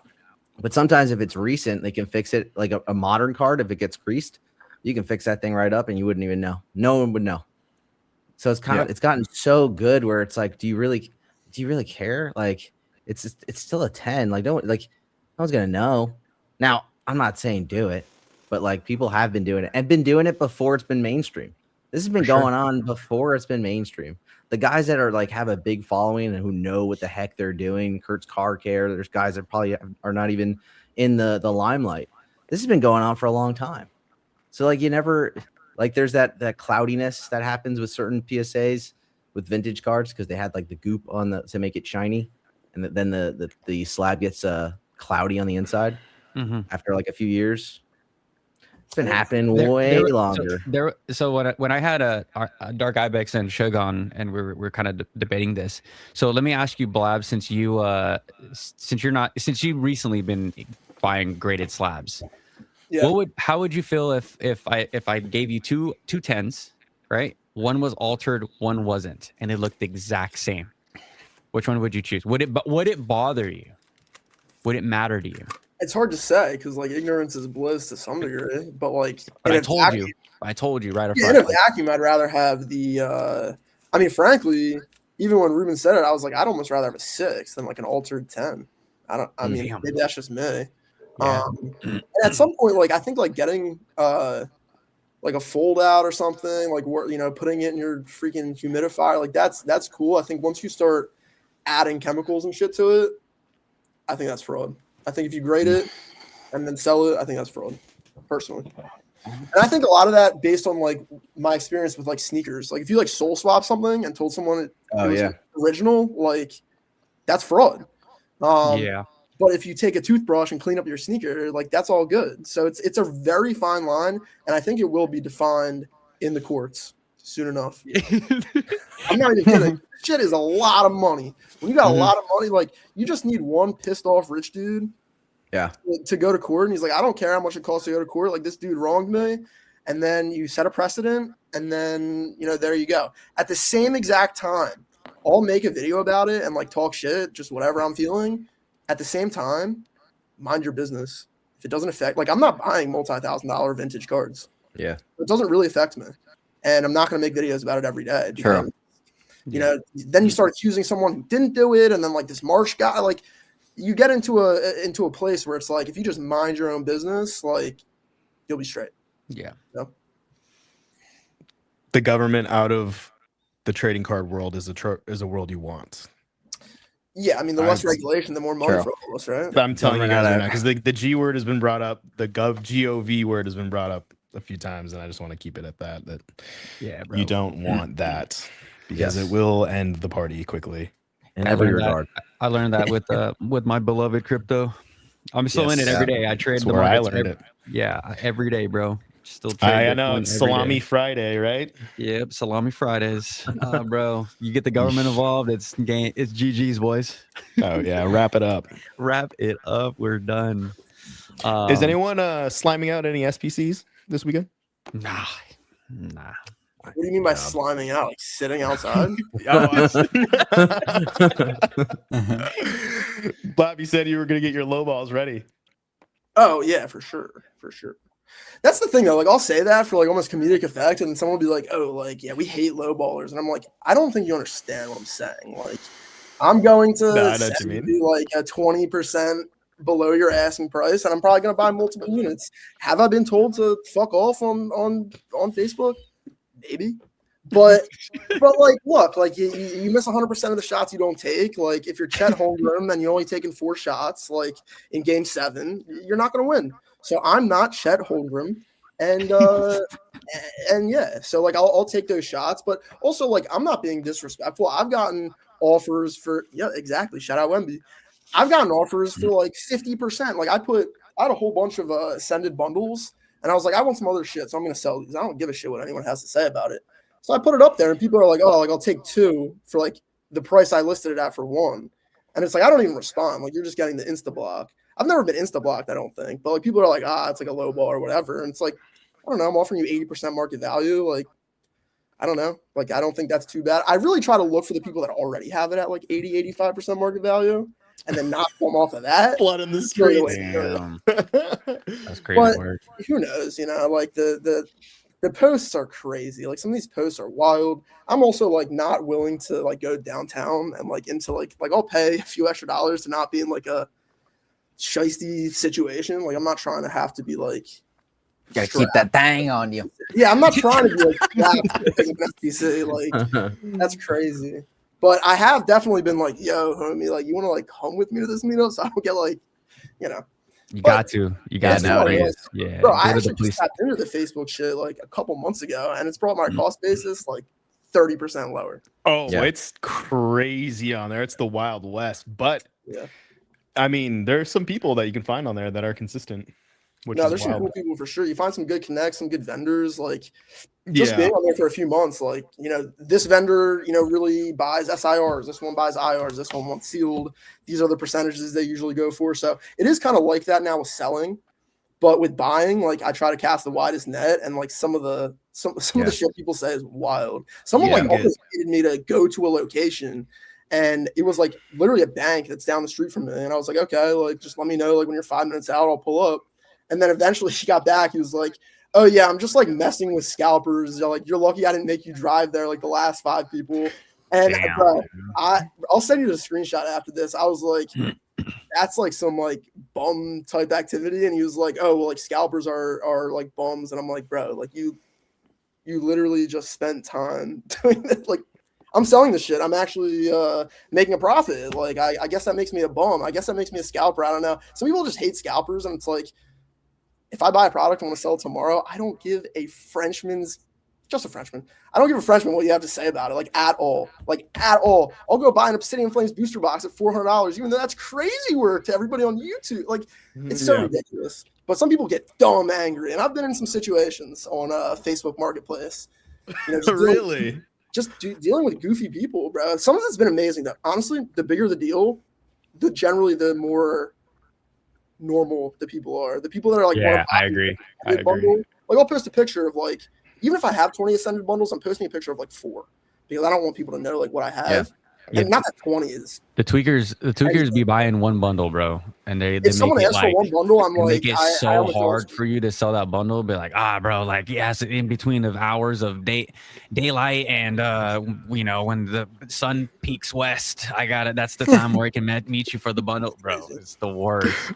When they hit you with the what's your best, dude? You guys just talking about in the chat too, just talking about the English market, like makes me just fucking hate the English market even more. Trash, dude. It's so trash. You get the best deals at the end of the month, bro. I'm telling you Dude, right now. it's like Yeah. the moment I turned off the moment I turned off the English side of my brain, I could just like look at all these boxes. And I'm like, dude, you guys can just go fuck all the way off tomorrow. Like I can look at any of my products up here that's not Japanese, Korean, or Chinese, and it's just I have no feeling just letting it go. It's just so easy. Where it's like when I love Japanese products so much, and when I let it go, it hurts so bad.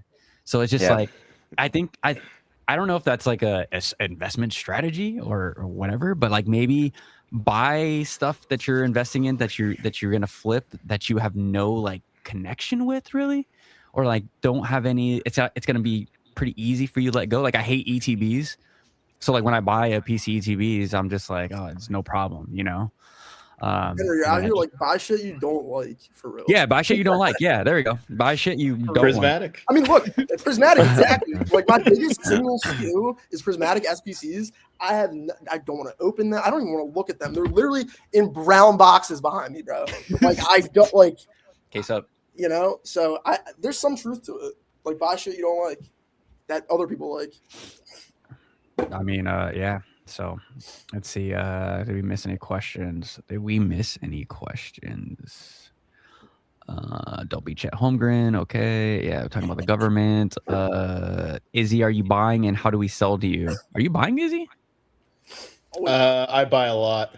Oh, shit. A lot. Okay. His stuff is in the description, guys. Everyone's stuff is in the description. So Instagram, YouTube, all that stuff. Please follow. Besides Ruben, because Ruben just popped up. But oh, yeah, how you'd sell to me? I mean, most of my buying activities happen on Discord, Facebook, card shows, and then OfferUp, because OfferUp has a ridiculous hack. But it's kind of like pay to win, where you can like see things before they're like right after they get posted, but like the normal users have like 30 minutes. They have to wait 30 minutes essentially. But I mean, I do a lot of buying. It's mostly on Discord though. Okay. Yeah, well, yeah, you guys can reach out with Izzy on Discord. Homie Fuzzy Squirrel said, it's nice to see Henry smile a bit. So damn angry recently. I think people think they confuse like my passion with like anger. Maybe it's my face, but it's like I'm having fun with this shit. I'm just like not like freaking Pee Wee Herman. Like I can enjoy and not smile ear to ear. I don't know. Does my content come off angry? I think it comes off passionate. No. I think yeah. Yeah, I think I'm passionate. Sure. Yeah. Questions. Thoughts on the latest alpha investment video, mystery pack stuff that Rudy mentioned.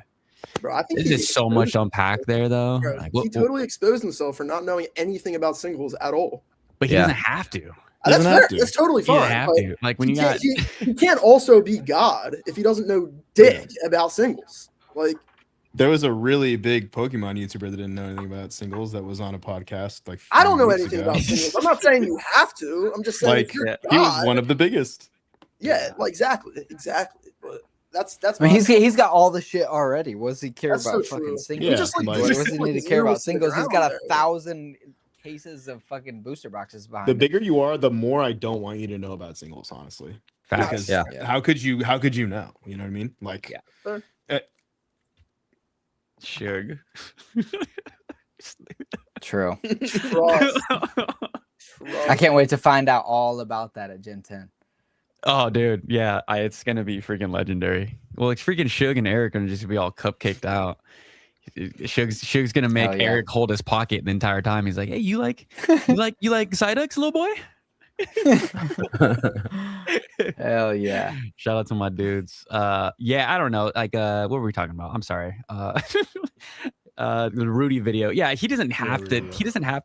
I think the gradual progression of a Pokemon reseller goes from like singles to like grading, and then grading to sealed, and then sealed to like super sealed, which is the cases to pallets to warehouse. You know, that's the natural Pokemon YouTuber investor, bro. So These are Yeah, it's weird. crazy. You like. I mean, we talked about. We just had a members call, like what, three or 4 hours ago. You don't need to know shit about anything right now in the Pokemon hobby, and you could just still get 1,000 subscribers and print off a Pokemon. Like that's how I know we're in a crazy bull market. When there's guys, I'm not gonna guys and gals that come in here. I mean, we talked about the OF chicks that don't know shit about shit either. They're printing. We got the business tubers coming in here. They're printing. They don't know shit about anything. They just got here. They're in 151 or Surging Sparks or whatever. Like it's like we could sit here and complain and like I mean I do it all the time, but it's kind of a waste of breath. I don't know. I mean, they're niche shopping. They're niche shopping. Yeah. Yes, exactly. Yeah, but like if you know anything about content, you know what they're doing. for sure. Yeah, for sure. Yeah. I don't know. Like I kind of wish that we can fast forward to, let's just say Izzy's correct, 5 years, right? 5 years, I'd be 38. Damn. Yeah. Cooked. Damn, I'll be old too. 38 years old, bro. Go down that path, go down that line. Like who's left? Are we here? Are we here, boys? Are all of us here? You know who's left? Yes, sir. He beat the case. He beat the case. He's not on the Epstein Island. Damn right. Pikachu, dude. Like I Never been. really want to know, like who's here 5 years down the line? I know who's here. Like who's here? Is it the people that truly believe in investments, in their sets, or is it the collectors? Is it the hybrid? Is it the rippers? Who's truly here at the end of the day? We're It's the definitely people gonna you be don't first want to be here. five They're years. going to be here at the end. Yeah. No, I don't think that's The true. cockroaches. The cockroaches is the end of the nuclear war. Are the ones that are last left. I don't think that's I- true. No, think the it's cockroaches changed. scatter. The cockroaches scatter. Exactly, As soon as they see exactly. in trouble. I think it's changed. They're like, oh, I'm shit, with market's Izzy. turning, sell everything. Oh, Exactly. I'm with Izzy on this we're one. all gonna die. I'm Nah, with Izzy right, on this Tyler? one. Tyler, what do you? That's what I think. I mean, as soon as the downturn happened, I mean, you saw it whenever in November, December, whenever fucking they were like, oh my god, the market dropped 5%. Fucking sell everything I have, dump it all on Facebook Marketplace for 70%, 60% of market. Take it all. Go to your Oh, LGS. my dog needs his fifth leg fucking re-put on. Oh my Buy god, your buy my goldfish shit. needs a new lung. Yeah. Like Exactly. the reasons why people were selling their collections was crazy, and I was literally nitpicking them, ripping them apart, scratching people's eyeballs out, and Yeah. putting 70% on their best stuff, removing it from there, and then telling people, yeah, we all thought the stuff wasn't really worth as much as we thought it was worth, and then I was buying. With a heavy heart, I'm gonna have to let go of my fucking prismatic ETB, my Destined Rivals booster box, and my Black Bolt White Flare fucking collection box that I just bought like a couple months ago. It's my Not the- personal collection. Dude, me and Henry were talking about that. But all my personal collection. It's all, Yes. I gotta sell all my personal collection. Fucking The wife wants her closet so back. crazy. Yep. Oh Yeah. man, I can't wait. Exactly. I can't wait. We got to fast forward. Not the with the heavy heart. I've seen that. Yeah, with a heavy heart. Dude, Oh, so many I can see it collection now. issues, and like, it's just crazy. Well, the whole thing with the having an online store is like new, right? Like people opening up their store, trying to do what like Pokemon does, and like what all these other guys do, and like that's even more product to be bought up, you know, because it's stored away. So that's just even more interesting because that's going to be a bigger vacuum. You're going to see it more rather than just like these small collections, like these small people having some stuff or however much. But it's gonna be very interesting when that vacuum happens because that's like that's all on a credit card because they're betting on themselves to put their business on a credit card. I mean, that's what you would do. I'd hope you do if you paid cash. Good luck, but so we'll see what happens with those guys. That's like the biggest thing where I'm like, are they gonna be? Probably not gonna be okay. I don't think so because I don't There's think they know no what they're way doing. those guys are insolvent. There's no way. There's no Yeah. way. I can't see them being insolvent. Especially a lot of them are family people. From the ones I've seen, a lot of them are Yeah. older millennials or like 40-year-olds, and they're getting into it because they have like a finance and they try to do something else because they're taking a bet on themselves and they're probably a little successful, but I don't think they're making as much profit as they probably should be in this boom of a market. Like if you have a store right now and you're not crushing it, I don't think you should be. I don't GG's. think you should have a store. Like you're Yeah. good luck when the downturn happens, whether it's 5 years from now. But like you should be crushing it right now. It's too hot. The only one I see who's doing like really awesome, who I like listening to, is like DJ. He's crushing it. I think he is, as far as like what he's showing and just kind of being a little transparent. And plus, he's like very transparent. With just like, hey, I've hopped in, and he's doing what he's doing from the crypto. He's got a lot of space. money. He's got a lot of Got money. a lot of money. Exactly, but he's smart. That's the thing. Is like smart. And I don't think there's a lot of smart people. And that's the thing, bro. Like, there's a lot of people that don't know that. I mean, DJ said it. You know, he doesn't have to go all in on Pokemon to like. He's not feeding his family off of Pokemon. But I think a lot of the optics for a lot of these like PokeTubers, these business tubers, is it's like it's all or nothing. It's I have to make Pokemon content work. I have to make the Pokemon store work. And good luck. Yeah. Good luck. You better hope this shit lasts 5 years. You got to keep your SKUs clean. You got to keep your SKUs clean. Mm-hmm. It's the only way. If you're the guy with the tins, if you're the guy with the stickers, if you're the guy with all these like random posters, if you're the guy with multi-set collection boxes, you will be in trouble in a downturn, because in the downturns, the number one thing I look for in collections is high quality, scarce product, typically going out of rotation that I'm about to funnel my money into, and all the stuff that's in print becomes illiquid. Yeah. Shout out to the guy that continues to buy my Chaos Rising PC ETBs for Surging Sparks booster boxes. Thank you for your services. Because what a move. What a legend. Like you guys' head's gonna explode.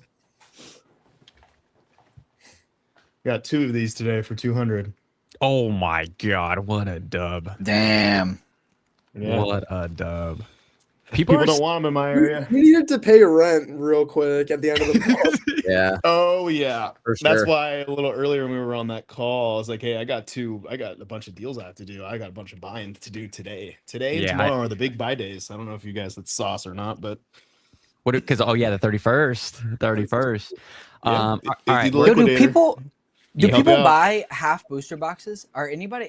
Do people like in the US care about half booster boxes like I that think I've they seen sell like in the one UK? ever. I think No. I've literally only ever seen one. I mean, because like even like that's the thing is that they're never there. So like I don't know anybody who's like tried to sell them. They're on TCG Player. There's no stock of any Where half do they booster sell boxes. retail? Like where are they supposed to be sold? Like the LGSs and stuff get them. Okay. Anybody with what's MSRP anybody with on that, distro though? over here. It's not like The a one big box, right? It's not like a big box item. Or is That's it? just half. no, it's like the I guess I think some of the toy stores get them. The toy stores would get them and sell them, but it's mostly like they're distributed out to like the one stops. Like it's like the convenience stores and like other like card type like collectible type selling stores. it's like a long booster box, right? Yeah, it's a long boy.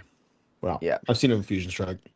But it's got 18 packs in it. It's just a half booster box, and so that's I was curious like because I was trying to look because a bunch of people are selling them out here in the UK, but I don't know like I mean there's no market for them in the US because I mean they don't exist. So I was just curious. Bro, if I brought that shit to Northern California, they'd be like, get that fake box off my Facebook Marketplace. Let's report this dude because no one knows. Like Facebook That's Marketplace is like I told you about the Japanese booster boxes. Like if you ever wanted to send me Japanese booster boxes for us to just print, like I literally can just put whatever price. My boy like owns the market here. Like they will pay whatever because they've just never seen. There's all these like they don't know what TCG Player is. They don't know what eBay is. They are like there's no Pokemon. Yeah. There's no. They're not looking at that stuff. So they're just like, oh, Pokemon's still a thing. Cool. Let's just. Oh, Japanese Pokemon. Oh, it's way cheaper than Destined Rivals at $700 a box. So Product tape knowledge two is half important. booster boxes together. Yeah. Tape 2 of them together and fucking full booster box. We're at like an all-time high with product knowledge too, because there's a lot of people that know a lot of the products coming out, and that's so important right now. Because as the downturn happens, less people are going to be into it, and if they don't know, I've always kind of said this in my page and content. If people don't know what's in the box when you show them, are you going to want to hold on to that long term? yeah, Because they don't know what it is right. now. How are they going to Oh, know what it it's is in 5 the years box? from now? Yeah. Yeah. You know what I mean? There's so much Sword and Shield product. Those little tournament boxes that have like Evolving Skies, Fusion Strike. I think it's Brilliant, and then just I think one other Sword and Shield pack, and like people don't know what they are, and they're going for like $40 on like a lot of places. Maybe this is some weird sauce for you guys, but I mean, anything that has Evolving Skies in it like should be picked up. You know what I mean? And product knowledge is high. You should be able to buy that stuff, but whenever things tank and product knowledge goes low, you know what I mean, it's gonna be really hard to sell that. And if you're convincing someone to buy your Pokemon, and you're gonna have loss. Yep. There's also like some arbor on that though, because like some of these Pokeballs have 3 booster packs that are worth $30, and they're all day they get sold for 20. And like there's just like, even though I feel like even though the product knowledge is super high, I feel like we all talk to each other all day, so we kind of have like, I feel like 95% of the populace that consumes Pokemon has no idea what the fuck they're looking at. They're like, I have an extra $20. This 3-pack is still here. Little Johnny will have fun ripping it, and like I feel like that's so much of the market. And maybe because it's gotten more people know product knowledge, I feel like maybe it's gone from like 5 to maybe 10%. I feel like the vast majority still have no idea what the hell they're looking at. I get pretty good views on basic knowledge, evergreen Pokemon content that people there's a thirst there for it that I see on my page with my followers, which is how I was growing rather rapidly in the public eye. Obviously behind the scenes I was doing plenty of work, but it's just that I use that evergreen like edge along with my frame, and then along with kind of how I see the Pokemon space to gain traction. And I think that there is thirst for knowledge right now. Currently, you could get away with like what's in this Pokeball video. You know what I mean? Which is crazy. That's a great idea. It's really like any topic ever that I'm looking into. Like maybe Google search and then right to like YouTube. It could be about buying a car. It could be about this or that. If you're a random person, you pick up a Pokemon product. You're like, I spent $50 on the CTB. That's a lot of money. YouTube, like, what's in this? Like, what's like? That's the first place I'm going, regardless of topic. And then the face you see, and then if you like this video, next one, which is a Especially Phil thing. If they get into Pokemon for life or whatever, and like you're that person that's providing them like those things, because sometimes people come in here and we'll like fry them up because they're like, oh, should I like buy this or that, and it's like, get the hell out of here. Oh, you guys are deep. Some of you sometimes I think there's a lot of Pokemon content creators that are like, they don't realize that there's so many new fish that you have a huge opportunity if you were to just kind of like lower your expertise. I know, crazy, lower your expertise a little bit and then just be more accepting of the newer people, how fast you'd probably grow. But I understand people don't, they have previous knowledge they don't want to let go. But at one point, do we realize that Scarlet and Violet is over for the most part, and then that we're halfway through Megas, and you're still holding on to, you know, Sun and Moon, or you're still holding on to Sword and Shield? And, you know, when am I going to have that conversation with myself? I started in SV, early SV. You know what I mean? And when am I going to put SV to bed? Because the faster you put it to bed, the faster you can be up to date, because we are content creators here. And that's, you know, something that we should keep in the back of our mind. Yeah, I made an Evolving Skies video and it just flopped. And I was like, holy shit, what is going on? There's a price at which you alienate most people. Yeah. You should know that. You should know that price as a content creator, because you want to speak to a certain amount of people. And then when you want to have your passion project on the side, either have it be every third to fifth, or third video, fourth video, fifth video, or just create a separate channel. Yeah, create a separate channel. Shout out to Matt Maker for the $5 super chat. I do that at all. I just put out whatever the hell I feel like that day, and if it's 87 views or 870 views, that's life. And I feel like I don't know. I feel like if you want consistent shit, like, you don't come to my channel. If you want but like if you want like some ramblings at 2 a.m. of like just random who doesn't even know much shit about Pokemon, like, come on by. We have a great time. Like, I don't really look at it as like content creation, really, because I mean, shit, like, I really don't edit much. Like, I've been editing a little bit more of my videos just because, like, I gotta put like some of these clips on blast. Like, people are clipping each other. I think it's so funny. I won't even like mention anything about the clip. I'll just like have it before or at the end. So that takes like an extra like 17 minutes, which is a long time for blabbers to make a video. But I try to like open my laptop, say whatever I want to say, and close it. And yeah.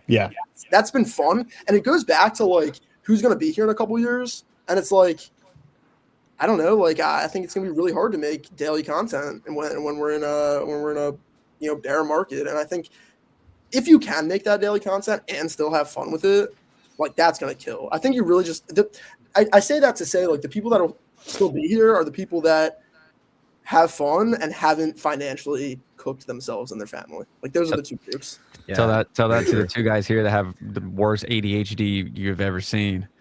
I freaking bro. Yeah, I had like a my yeah. Cooking your family, Cooking your family? Bro, my goal or my top most or holy shit, my brain's cooked. Sorry, long weekend. I did 8 videos in one day. That was my most uploaded 8 straight videos in one day. I think in bear market, I'll be straight. Yeah.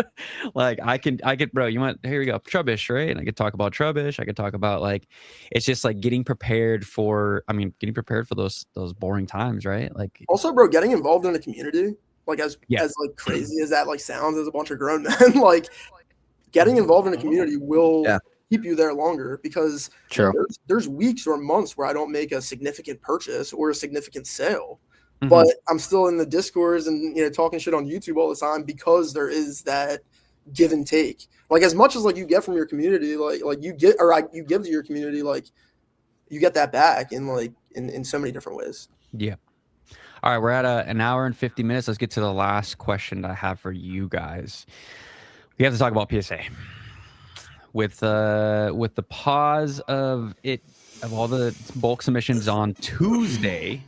So if you guys put your submissions in by Tuesday, what do we think is going to happen going forward? Are we going to see CGC boom? Is tag? I know tag is on a pause, right? Yeah, tag's on a pause. Went on a pause right before the PSA announcement. So how is the Pokemon market going to all react when Big Daddy PSA is closing shop for a little bit? We've been here before. It lasted 365 days the last time. Or maybe longer. What is going to happen in the Pokemon market in the next let's give us a time frame in the next 6 months. I'll go first. Yeah, go for it. I think they're gonna push it back more than 4 months. For sure. And then but also this is kind of like a thought that just popped in my head because there's so many new people and there's so much like big baller talk about, sending in stuff to PSA. Here's what you could make. I think more people are going to be willing to spend the 80 to 150 bucks to still send it in, which is then going to push back their log of all these cards. And it's just going to mess them up even more. But I said in my video, maybe I'm going back in my video. I feel like this is like one of the dominoes that's going to start like a little bit of like a downturn in the market, a little bit, because it's like one of those catalysts that like, it just seems like I wasn't here in 2021, but looking back and stuff and like understanding and watching old videos, man, like that's what kind of like started the downturn in the market, like disinterest in the hobby because there's not enough money that can be made in it because of the PSA 10s. And then basically 2022, it slowed down. This is why like 151 was like on the shelves. No one really cared about it, but it brought people back in. So like it could be the catalyst to slow things down. But at the same time, I'm thinking like there's so many new people that are willing to spend this much money on an ETB or $180 for Ascending Heroes and ripping it open. Who's to say that like they get the Gengar or Pikachu? They're like, oh, I'll spend 150 bucks to send this for a PSA 10 to get it, because it's worth 3,000, 5,000, whatever, how much it's worth in a 10. So there's more willingness, I think, to spend more money because of just the economic downturn. So it's like, screw it. Why not? Might as well take my chances, better than a lotto ticket. So I think long story short, I think it's going to prolong PSA beyond 4 months. I say 6 to 8 months of like no bulk submission. I think maybe they open it back up like after like the 4 months or whatever. I mean, I don't know. I guess it depends on other companies, how flooded other companies get, and then because I think they're gonna want to like get that like market share back. They're gonna want to like open it up as soon as possible. like yeah, they may push it back, and they'll just say like they did during COVID. They're like, yeah, you guys can go ahead and submit bulk submission, but like the turnaround time is 365 days, and you could submit it. But I think it just pushes the floor price of like all of these slabs up. I think it just bull market continue, and everyone just like, damn, well, my slab is a little bit more expensive now than it was. And I think a lot of that is like these mystery slab websites and stuff that's going on, because like, yeah, PSA might like, they're obviously still grading cards. I think maybe like the next like 1 to 3 months we see like we see it like just like flat, like it'll stay like around the same. But after that, after they run out of like the graded cards like flooding the market all the time, and Courtyard and freaking GameStop and whatever like haven't got enough cards, and like they're running low on their mystery slabs they can sell, then the prices just all rise because there's less slabs entering the market. So I mean, the only thing to do is demand is going to continue and the prices go higher. That's what I think. Blab, Izzy. Go ahead, brother. It's companies for sure. CGC, I feel like it's companies. It's mystery slabs. It's, it's TikTokers making warehouses and buying slabs, getting them graded, making their own probabilities, putting wrap over them, and then opening them in front of their audience. That's what's going on. That's what the mystery slabs are. That's the product that is slowing down you getting a 9 on your bubble meal. For sure. And that's until the thirst for people gambling on junk CGC slabs on random TikToks ends, you will not get your PSA back. That's just what it is. Now, will these native TCG companies slam money into sealed? Let's hope not. Yeah. You know what I mean? Let's hope not. Because they're going to have a bunch of liquidity sitting around and they're going to be pretty bored and they're going to still want to take advantage of the bull market. So where is all that slush fund going to go? Yeah, it's true. Yeah. More questions than answers, really. And I'm not going to act like I know the answers. You can go, Blab. Blabber. I can't really speak to it because I'm currently in litigation with PSA, so I'll leave it. No, I pretty much agree with everybody. Like the floor price of these $5, $10, $20 slabs will get pushed up. Repackers will still send cards for $80 a piece. They'll send them at $200 a piece because they're making 1,200% on you. So I don't think it. Again, like I don't think it changes that much. I think people like to use any piece of news for narratives. This has happened before. In the short term, yeah, there'll be some carnage, I guess, however you want to look at it. But I think $80 a card at PSA is I think that's going to be the standard moving forward. Whether they go back after a couple of months to regular for a little bit, I mean, it's coming. $100 regular submission. Like it's like saying that Pokemon's not going to raise their MSRP. It's like we don't know when, but like it's coming eventually. So I think that the same way for PSA, I wouldn't be surprised if the days of $20, $30 PSA submissions are over as of June 2nd. I really wouldn't be surprised. So what does that do to tag? I don't think so. Can't. Bro. They have too much competition. Yeah. Like obviously so. PSA is the high is the standard or whatever, but people are slowly starting to figure out that you can make more money just fucking selling, slapping your shit with someone else because motherfuckers will still buy it. I think I sold fucking 30 tag slabs at over PSA price and I didn't pay. I paid no upcharge fee. I paid no eBay market percentage fee. I paid nothing. I made way more money than anybody with the same cards at PSA. Yeah, exactly. Their ass is gonna be to the fire, bro. Like they're smelling They're smelling CGC behind them. They're smelling tag behind them. Like they cannot afford to just be like, oh well, it's only if you want to grade with us, $80, $100. Like, I think no, it'll make bro. them more Like they're gonna, prestigious. bro. They're gonna I lose. think they'll do more cards than they ever have at $80 a Bro, card. but they're gonna lose so much damn revenue. I'm I telling don't you, think like so.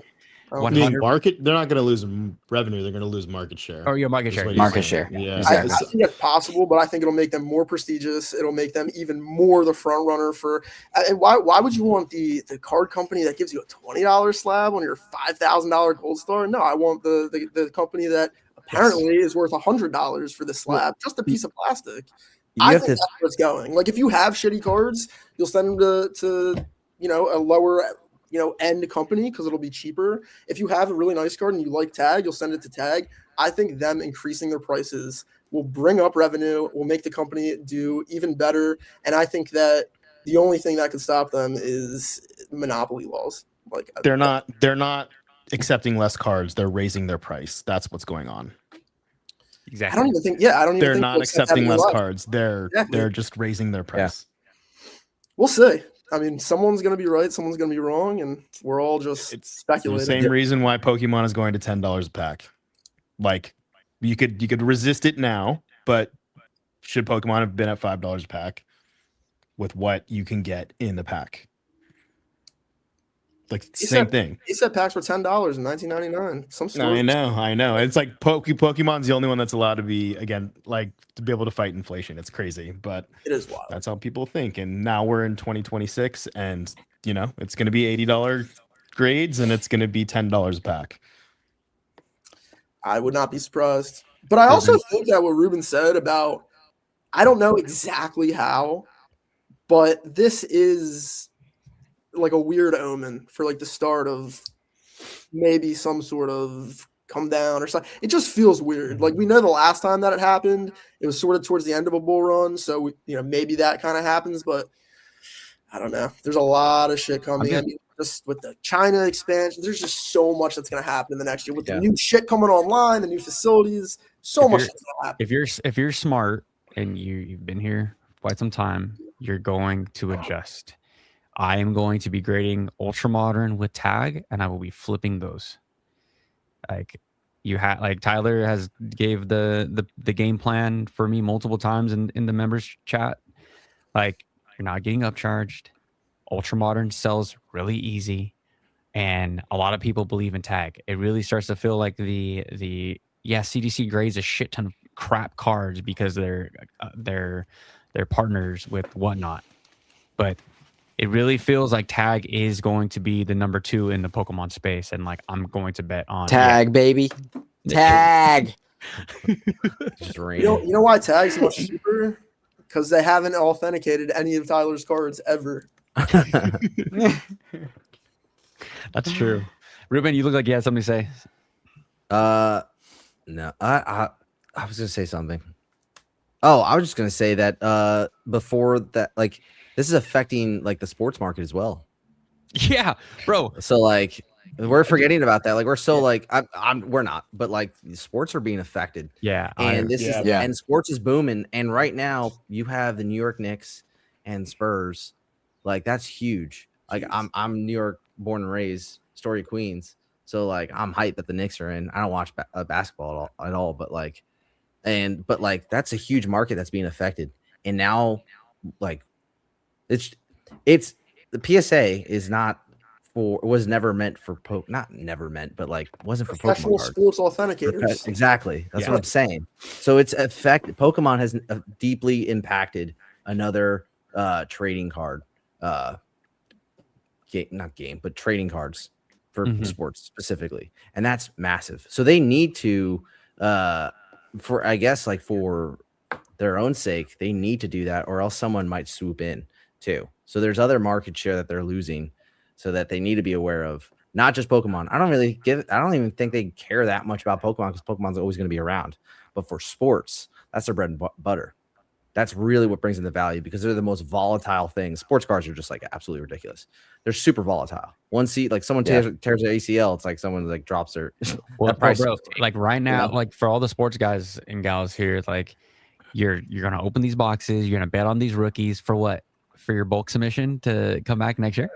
Like Andrew knows, like Tough to send prospects at $80 a clip. Yeah. You can't be sending prospects, bro. Like that, like they're gonna open up in 3 to 4 months. Like, and also like, you also can't walk into a card shop, right, and pull a card like as a kid, and like your parent is like, oh, $25 to like get this authenticated and graded, like let's do it. And maybe that's where the tags and the CGCs come in, because like the casual collector that's opening 1 pack or 2 packs at the card shop is not going to send in their hit for $80. So I don't know. We'll see what happens. I think that they have plenty of market share, and yes, they don't want to lose market share, but if they lost a little bit in the short term, I really don't think they're worried about that. Nah, bro. Tell that to the CEO, bro. No shot. The CEO, bro. We're top giving dogs. up market share. Yeah, nah. All the investors. Well, I mean, market share is also very hard to determine. I mean, like, if your revenue is going up and you have less cards coming in, you're paying less employees, you can lay people off. I mean, if we're talking about a stock, like, there's a million things we can look at, but I'm not worried for them at all. I think Rish was saying, question, are people actually trying new grading companies or sticking to PSA? As a vendor, I'm sticking to PSA because it sells the fastest. Just wondering, I will speak first. I am jumping ship. I'll go to tag. I'll go to tag. For hype, dude, for you, we're talking about cards that are being printed. Like, I'm going to take part of the stupidity of a freaking Trikachu going from 350 to 1400, like in the blink of an eye. And I'm going to get rid of it as fast as I can with tag. If I'm grading that card and I'm able to not pay dude, how much would a PSA upcharge be on a card like that if it came back at 10? 1,700. Yeah, it's a lot. I don't even know what the upcharges are anymore, because like I haven't graded with PSA and so long now. I don't remember. I don't know. A lot. Too much. Way more than I'm willing to give up. That's I have a friend. Like, why would I do that? Why would I send it to PSA for $80 and then they're gonna charge me $500 or like $300, $150 extra dollars, and then I have to sell it to some vendor and he's gonna offer me 80%, or sell it on eBay and I'm gonna get 85%, or I could send it to Tag, and I mean, obviously Tag is shut down right now, so like it's a little different. Or just value. Did they shut down everything? PCG's no, open. they PCG. yeah, I'm to the moon.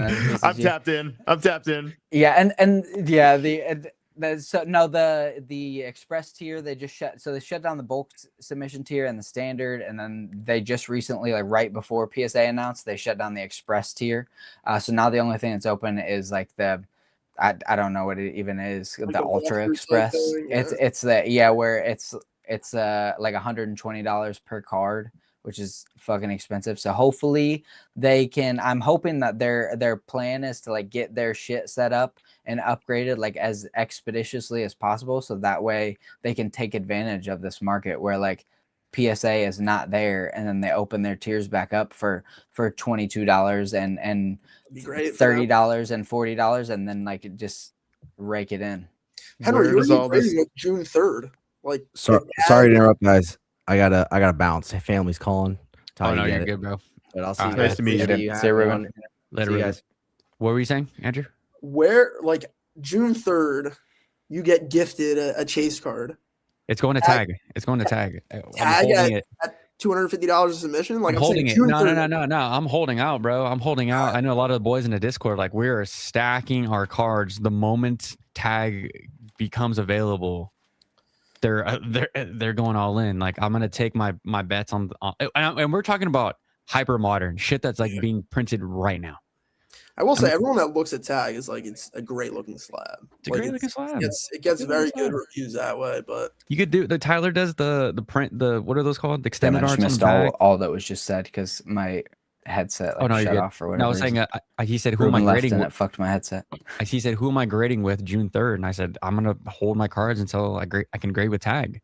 Like if I can get those cards at the $22, $25 range, like I'm just rinsing and repeating over and over again. Especially we're talking about the ultra modern, hyper modern, whatever the fuck.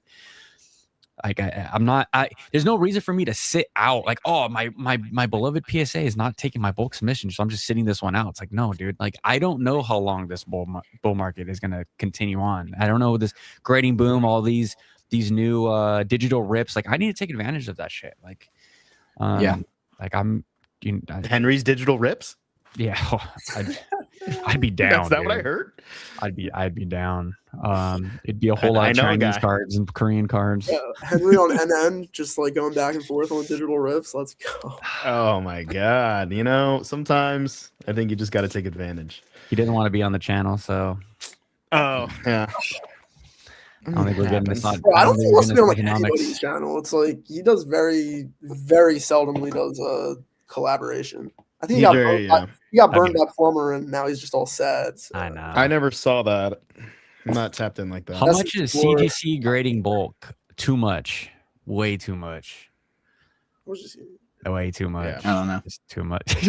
That was I have a their bread and buddy butter, who's right? actually never submitted a PSA before, and he's sending shit out on Monday. Like he already put it in the spreadsheet and everything. Let's and go. He's like flying through it and whatever. He's like getting ready to send the shit out, and he's like calling me, talking to me about it. And I'm like, okay, so you sent some like nice vintage stuff. You sent some like newer chase pulls and everything. And then I was telling him about like the upcharge that's gonna happen if he gets tens, and he was like, "What?" He had. I'm like, bro, you're gonna get like a $4,500 bill if like 2 or 3 of these come. Like, no, okay, maybe not. They'll be like $5,000 if like 1 or 2 of these come back. Yeah, God forbid they all come back. Like you are going to need to open a new credit card. Like I'm sending in like 50 plus cards like on Monday. I got my boys. I texted all my boys at work. I'm like, yo, if you guys want cards sent, like let's go. So they got 50. Henry's got the racket at work. What, bro? I got at least 200 cards getting sent. It's gonna this PSA baby. They're gonna hit. They're gonna love me. Bro, those opening videos are gonna hit. Even if they're not yours, like you're gonna be opening like there's gonna be a box about this big. Yeah, like, bro, 200 cards in a submission is. Yeah, I already told everyone how you do it. I don't know if you heard Izzy, but like, so I put all these cards on the credit card, right, from my friends. They pay me. I pay their credit card off, and I'm just getting to Capital One points, and I'm just free travel all day. Like, oh yeah, no problem. No problem. I'll take it to the post office. I'll take it to. You're not allowed to use credit cards in Pokemon though. For the 25x rewards points, like levered up, dude. What if they don't get the number they want? I keep their cards. I keep their shit. I don't care. Oh my god, it gets dark quickly. I mean, so what does this mean for like? This is such a weird question, but I don't do grading, so I try and keep the ears open and the questions not too dumb. But what does this mean for like cracked nines and resubs and stuff like that? Is that dead? Tyler, what do you think? What does it mean for what? Sorry. Like cracking nines and like resubbing and all that stuff. All that stuff is just gone. Yeah. I mean, I guess so. Yeah. What do you if you crack it and send it in, resend it in for $80? I mean, my whole game plan for this year to just fund my Pokemon addiction has just completely fallen apart. I was gonna, because I was just gonna continue to send in monthly PSA submissions to just churn and burn. Those churn and burn guys, they're getting I'm burned, served up right now. I got a lot to talk about with those guys. Yeah, dude. Blab commented and he's like, dude, the moment Henry got into grading is just over. Just pulled it right. This is why who is it? Gosh, his name is Dan from Catch 'em All Collectibles. Short plastic, long cardboard, huh? Yeah, exactly. Does this automatically? I mean, like, there's always been the back and forth. Like, should PSA 9s be worth raw? A little bit less than raw. They're gonna go up. Raw? They're all going up. Of them are going to be more than raw now. All of them are up. Yes, the debate is over. A PSA 9 is going to be more expensive than raw moving forward. Anything in plastic now, right? Anything in plastic, dude. Yeah. I sent so many cards that I know 100% are gonna at least 8, like mid-era cards. Like I'm going to sell all those mofos. Like just my favorite Pokemon. I love you, Raichu, but you're good. I need to pay these bills. Let's go. Just something, right? Like sometimes like these modern 8s like are like an automatic crack 100%. But like some of these chase cards like that you get in like a nice 8 could be like around market, if not higher than market. That's what I'm saying. That way. Because you can't crack and resubmit. Like that was a really good point. Like that. Does this affect gem rate? True. I never even thought about that as far like crack and resubmit. Yeah. What was your question? Does it affect gem? That's a tinfoil hat. I don't know, Tyler. I don't. Am I asking crazy questions? Sorry. But I mean, I don't fuck with PSA. So I mean, it's like all. He lets the AI deal with it. Yeah, exactly.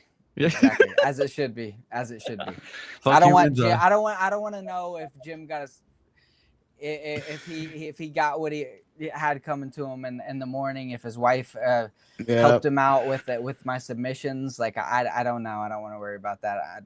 I'll worry about Wally fucking grading my cards and let him do his thing and that's it. There's no crack and resubmit to tag. I crack and resubmit. I get the same grade. So I mean, I don't have to worry about that. I don't crack and resubmit. Yeah. What is that?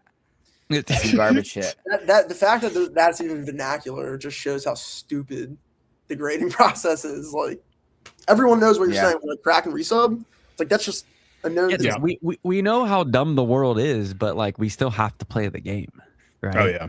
Like, gotta play the game, the market. Regardless of how I feel about tag and how I wanted to succeed, I've said this multiple times, but like PSA is still daddy PSA. The whole market will still dance when daddy PSA says dance. Like regardless of how you feel about PSA, like the market is gonna market. Like leave your feelings at the door. PSA says jump, and the whole market says how high. Exactly. Every time. You don't think tag saw an opportunity right now?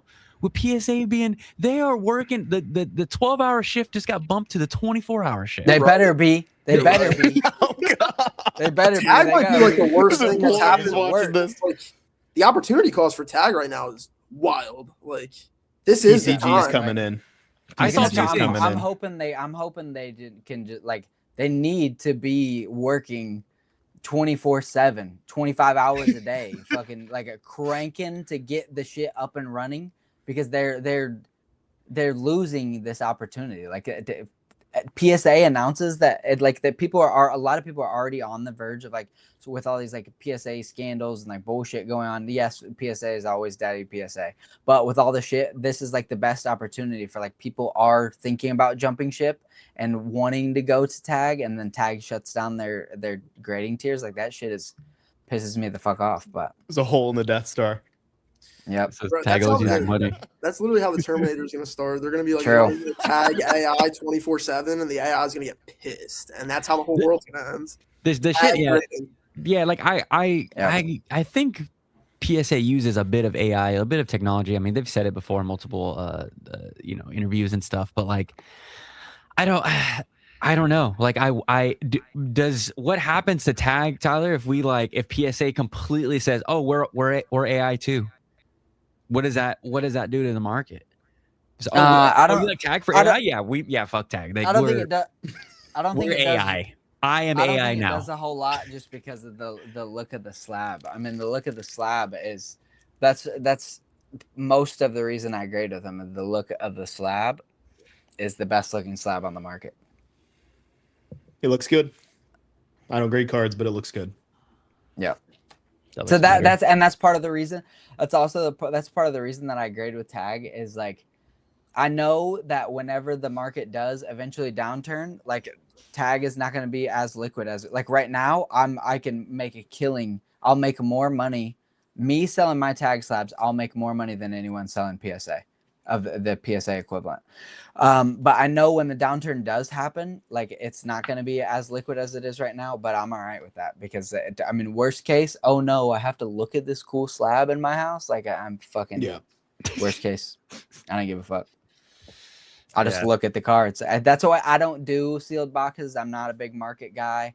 I'm fine with like, I'll buy up all of the cards that I like and then grade them. And if they jump up a bunch in price and I'm like, okay, well, I mean, everything has a price. I love all the fucking cards. I love the Pokemon, but like, I mean, if the shit's worth fucking $2,000, $3,000, $5,000, $10,000, like my kid's got to have college at some point. My kid's got to have a car at some point. I got 3 kids I got to feed and a wife. Like, You mean if someone wait. You mean if someone offered you $1 million for your entire collection, you would say yes? Gone. It's gone. that doesn't sound very collector of you, huh? It doesn't change my love for Pokemon, but I'll love Pokemon even more because they just paid for all of the Yeah, it'll be a cool all story. 3 of my kids to go to college, have fucking drive cool cars, and like Yeah, No, imagine no. the story. Dad traded a Dragonite for this car. Like that's It's crazy. Oh yeah, if that happens, if somebody offered me $1 million for my Pokemon collection right now, I get Pokemon tattooed on my fucking forehead. Like a lot of real estate up here. You know how big this Pokeball would be? That was the Okay. greatest weekly. Shout out to Shug and Oliver from the Weekly Whittle with that question. They're like yeah, if you can. Oh no, if you couldn't collect Pokemon for the rest of your life, but you get $1 million, couldn't collect Pokemon cards. And me and Tyler said, I packed that shit up myself. I would just Yeah. here you go. I love Here you go, Pokemon, buddy. but I gotta think of my family. So like, I mean, Yeah. I also exactly. like Yu-Gi-Oh. I also like a million other IPs that I can dive headfirst into. And like, Hell no. That was a crazy take. Hell no, what do you mean? If you got There's $1 million other things to you're collect. saying you What wouldn't do you look at mean? bro. you wouldn't look at other shit. If like, No. that's Look, crazy. You collect sneakers, you collect Pokemon, you collect clothes. You're telling me you wouldn't look at something else to collect if you couldn't Nah. collect dude, I'd Pokemon? buy all the Pokemon. If they give me $1 million of my Pokemon collection, I'd buy every single overborder fucking Yu-Gi-Oh card that just came out. I'd buy them all. it don't hit the same though. It don't hit. It don't hit the same, but at That least I million. still got something shiny to look at. I would just play the video games. I would just play the video games and like go make a yeah. video game channel. What if they also take away the video games? You Oh, can't do fine. anything Pokemon related. I started golf channel. Perfect. He's got Take so my many $1 talents. million, retire, and then just go off play golf.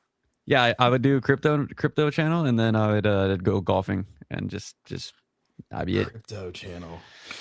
Yeah. Do you think Pokemon will ever? And immediately I'd say no, but do you think Pokemon would ever go public in any sort of market? In the Nikkei? No shot. Just because they want to maintain their full like No in-house type beat. No way. Yeah, I think they want feel full the same. creative control. They want full Full exactly. creative control, but holy shit, if that was that stock would be crazy. You For a mil- would. You for a can't million. build what they built though without not having Mukbang. fiduciary Yeah, responsibility. you can't be a quarterly company and be Can't like, be a we quarterly printed, company we with printed those less cards this year. What do y'all think about that? Yeah, Bro, yeah. The I shareholders would be go the crazy. oh my god, I'd be the nastiest trader of Pokemon, dude. Oh my god. I would print Oh, yeah. so hard. I'm buying So- calls for days. I make so much money, The dude. cup and handle's coming, boys. Oh my god! I see a freaking low punny on an ETB. I'm like, we're shorting all the Bro, what do way you into think the people do on reprint, TCG boys. Player? They literally look at TCG Player like it's like Fidelity, like that. Like That's this is just what hella people funny. already do. They think they're trading a stock, like, Yep. and maybe to some I mean, degree look they at are. your I don't know. collector profile. You got your collectors and your shinies and stuff. Like, I mean, you have your whole portfolio right there. I have mine on. I'll be honest. I have mine on a widget on the home screen on my phone. Just I open it up and I'm That like, is oh wow, it's gone up crazy. but $200. Fucking sick. Oh no, it's gone down $200. Hey, fuck it. You know what? That sounds. That's what affects sounds his dope. mood, dude. He affects his mood. Nah, I'm numb. I'm so numb to it. It's just like okay. Are you? This is why we got that opportunity in December. I didn't know about the widget. Oh, I didn't. Yeah. Yeah, I need to put that widget on, man. Give me a Yeah. little. Everybody's mental- on that too. You- No. you I guys never. need- No, I don't even know what my shiny's at. This is what you guys need. Yeah. Oh man. But yeah, I know Painter's tape. the tape, bro. I don't But- even put my shit in collector or shiny Got because the it. feds are looking. Yep. Can't, bro. The only feds thing are- Sorry, this is my accounting right here. Yeah. You have to come. Oh yeah. There ain't no Like you see- blockchain. Yeah, nah. The only thing I look at every day is the crypto and stock markets. The only thing. Yo, how much does Actually, this, I lied. Gold.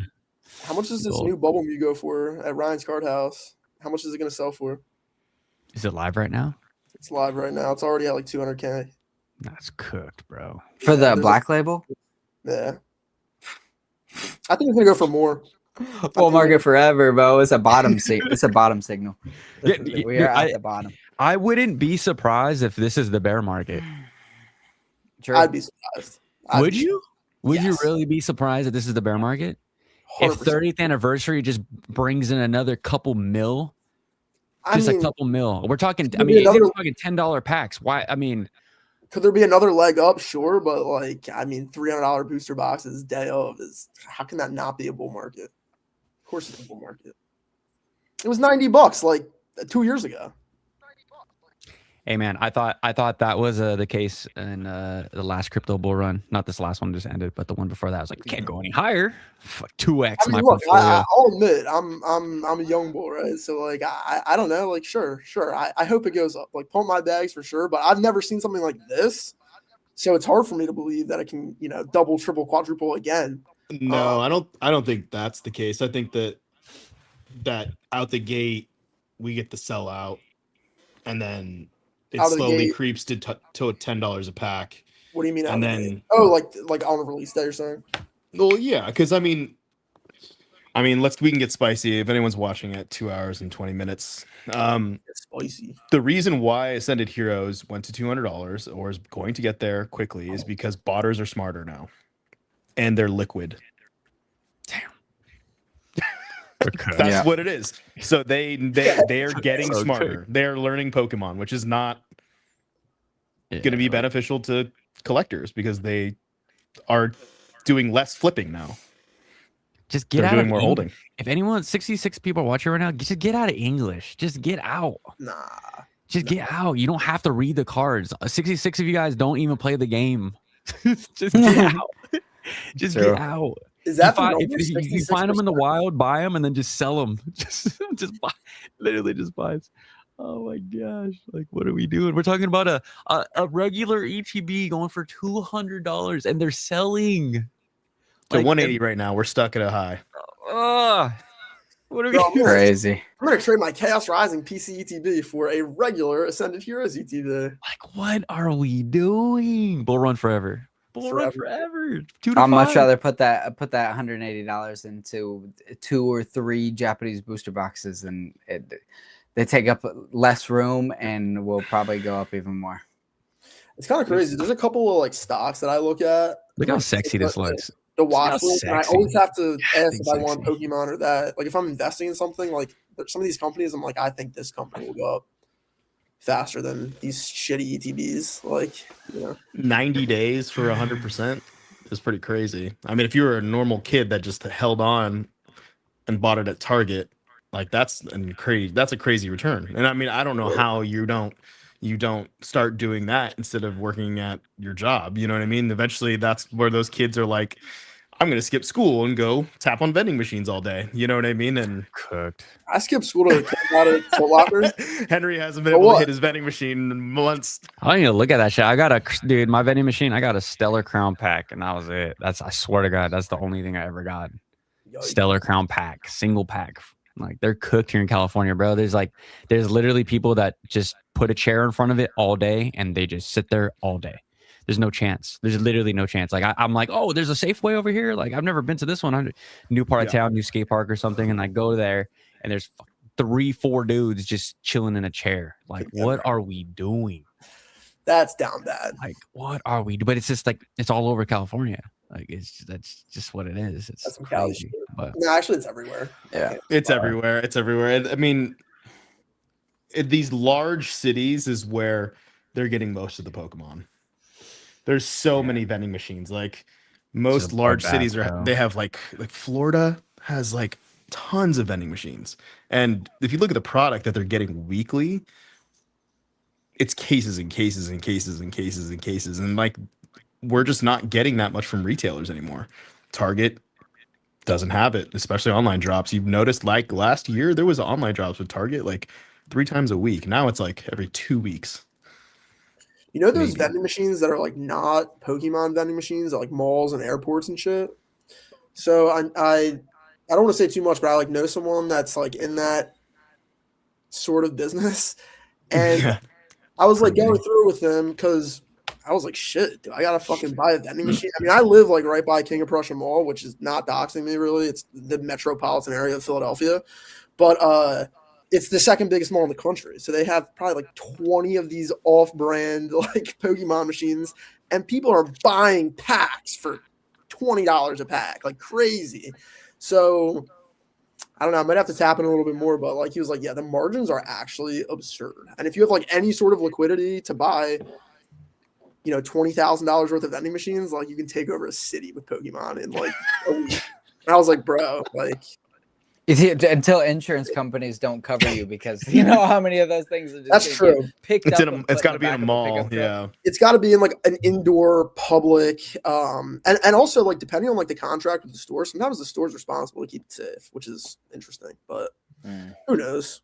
It's just another way to, as Henry would put it, just pimp the hobby out. So Just gotta pimp the hobby out. Pikachu, Pikachu yeah, I mean, got to dance.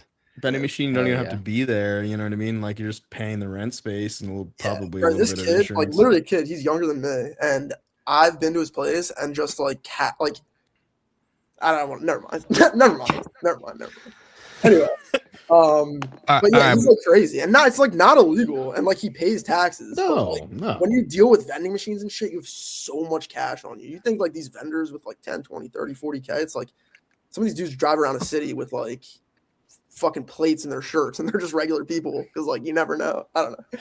What's like the airports? I say something crazy. Airport's like $15 a pack. You're like, what the hell is going on? Bundles for $99.99 all day, bro. You're sitting in an airport for 3 hours. Oh, it's $30 over market. But my homies be doing it, bro. The homies be True, doing it. just like all the food and drinks and shit in the airport. Exactly. There's a few we're like sitting here pages where I saw where guys only did those vending machines. Yeah. They were only ripping them, and then like vending machines are like this like old timey type beat that like if you know what you're doing, you can make a lot of money. It's all about the location, obviously, but yeah, high visibility. All right, boys, let's get the hell out of here. 2.5 hours. Holy shit. Sorry, Rich. Answer your question really quick. PSA bought Beckett. What's stopping them from buying Tag? True. I mean, sure. Could they be a monopoly and go that route? But nah. Potentially, it's just all up to Tag, and if they want it, like, yeah, I would hope that they wouldn't sell out, but like, I mean, it's all just dependent on. I can see the government getting involved there. Like, I could literally, like, at that point, the like was like, bro, I mean, China grades their own cards, right? Why can't America do the same thing? What happens if America was like, you know what? Government graded card? Yeah, they do everything. They like, this is who you pay like your well, I guess like in China, if you like pay any company anything, they're like associated, but that's wild. But all right, boys, let's get the hell out of here. Thank you. Hell yeah. Again, bro. Thank you guys all for popping in. I know it's kind of last minute, but we were on that call and then Izzy's like, are we going live today? I was like, dude, I'm down. I was trying to make a hyperlink for the story to funnel. Bro, Henry, you made me think I was like fucking something up because you were like, so are we going live at 6 or what? And I was like, well, no, because I was talking to Izzy. In this morning, and then he was like, are we going live with Blab today? And I was like, hey, oh, we can. Hey man, it all worked out. And shout out to Heart Attack. It's probably 3 a.m. there. I know, bro. It is 3 a.m. It's 3 a.m. baby. Bro's off a White Monster. You're gonna go out of straight Monster. to bed. Time to go. All right, guys. So catch you guys soon. Everyone. Thanks.